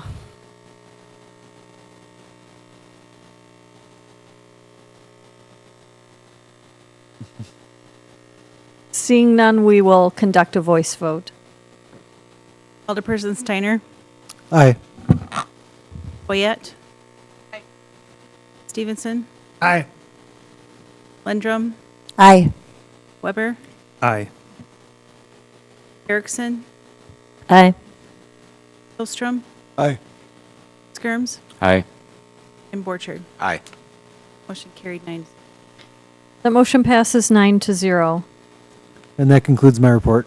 Thank you for your report. The next item is the Board of Public Works meeting of November 10th. Vice Chairperson Hillstrom. Thank you, Mayor. The minutes from this meeting can be found on the city website. I have 8 informational items this evening and 1 council action item, so hang in there. The first one is board approved pay request number 6, contract 7-21, Harrison Street Stormwater Pond, MCC Incorporated, in the amount of $102,872.03. Item B, the board approved change order number 1, contract 8-21, Jewelers Park Drive Trail, the Vinton Construction Company, for additional base aggregate, additional geogrid, inlet removal, replace, an alternate bid 5-inch concrete sidewalk, in an amount of $96,470.61. Item C, board approved pay request number 5, contract 2-22, sanitary, water, and stormwater on Beekoff Street and Grove Street to Donald Hippus and Sons Incorporated in the amount of $83,233.51. Item D, board approved pay request number 3, contract 3-22, street construction, on Apple Blossom Drive, Frederick Drive, Green Acres Lane, Honeysuckle Lane, Meadow Lane, Primrose Lane, Wild Rose Lane, Blueberry Lane, Cherry Lane, Farm Ridge Lane, Fresh Air Park, and Southview Park Basketball Court, the Northeast Asphalt, in an amount of $723,804.14. Item E, board approved pay request number 3, contract 7-22, Winnicott Bridge repair to Pfeiffer Brothers Construction in an amount of $92,834.99. Item F, Board approve pay request number 1, contract 8-22, hot mix asphalt repairs, Northeast Asphalt Incorporated, in the amount of $89,426.07. Item G, Board approve change order number 1, contract 11A-22, water service replacement on Radine Avenue and Zimlock Avenue, extending the completion deadline to April 30th, 2023. And item H, Board approve contract change order number 1, contract 11B-22, water service replacement on Hunt Avenue, Madison Street, and Nicolay Boulevard, extending the completion date to April 30th, 2023. Now for the one council action item. Board recommends council approve final pay request, contract 8-21 for Jewelers Park Drive Trail to Vinton Construction Company, an amount of $252,361.05, and I would so move. There's a motion by Alderman Hillstrom. Is there a second? Second. Seconded by Alderman Stevenson. Is there any discussion on this item? Alderman Stevenson. Just a quick question. I don't know if Andy can, and I have not, I apologize, I haven't read the Board of Public Works minutes. How does the end result compare to budget project? I believe it was, I don't know if you can confirm too, 96,000 over the original contract. What was the cause of that? You know? Take it you're looking at me for answers. Or I can find it. Yeah, no. So the whoops, I'm touching my computer here. Okay. The majority of the James, Andy just answered it. Item B above answers it. Thank you. Additional base aggregate, additional geogrid, inlet removal. Thank you. Yep. Okay. Are there any further questions? Seeing none, we'll conduct a voice vote.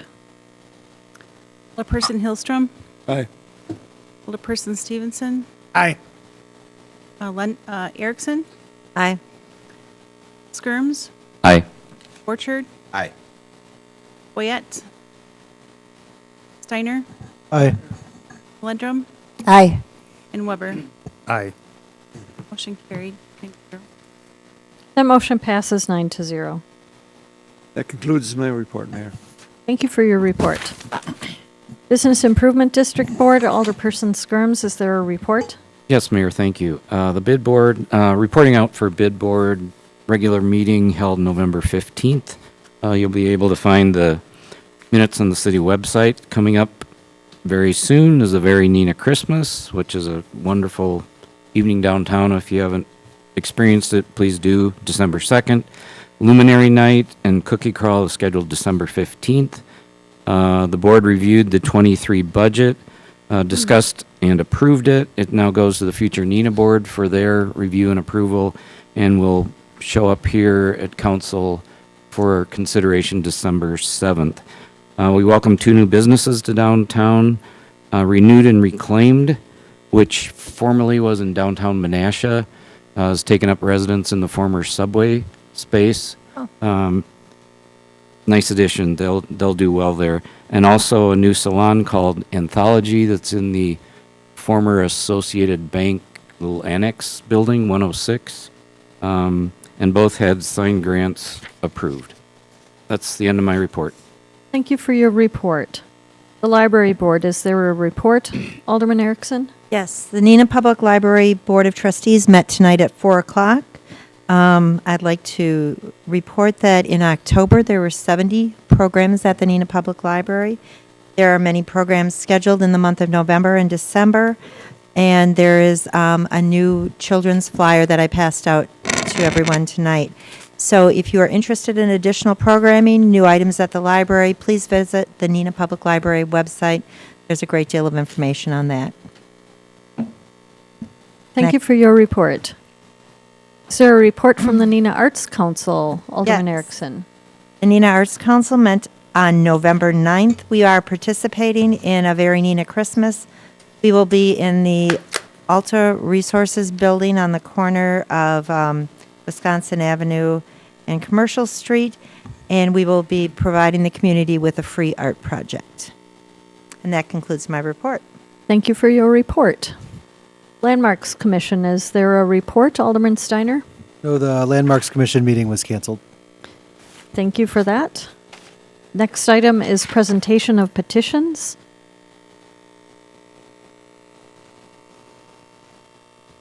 We received the petition that was part of tonight's discussion opposing the proposed rezone of Shattuck Middle School, 600 Elm Street, from R1 Single Family Resident District to the Traditional Development District, TND.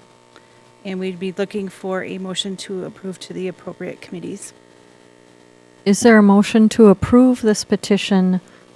I think Refer. I think it's the appropriate, is to refer it to the Plan Commission. I know Plan Commission has received copies of it. Right, I'm asking for a motion. Yeah, that's what I just. I'll make that motion.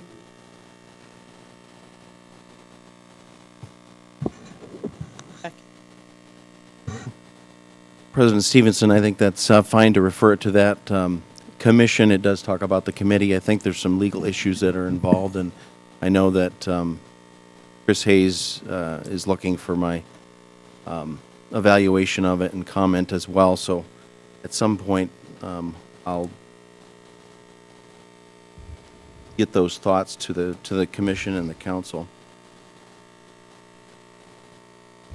Thank you. So, motion could be for the Plan Commission and city, or the city attorney first, relevancy, or there are a couple questions tonight about majority or that qualifies, so that should be answered. The Plan Commission, the council should be made aware. That sounds reasonable. So there's a motion and a second, and we'll conduct a voice vote again on this item. Alderperson Stevenson? Aye. Boyette? Aye. Steiner? Aye. Lendrum? Aye. Weber? Aye. Erickson? Aye. Hillstrom? Aye. Skirms? Aye. And Borchert? Abstain. Oop, I'm sorry. Phil?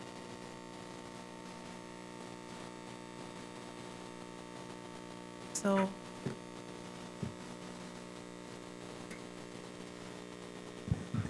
motion carried 8-1, or 8-0 with one abstention. Thank you. And my mistake for calling that a voice vote, I meant to call that a roll call vote. Are there any council directives? Yes. Alderman Erickson.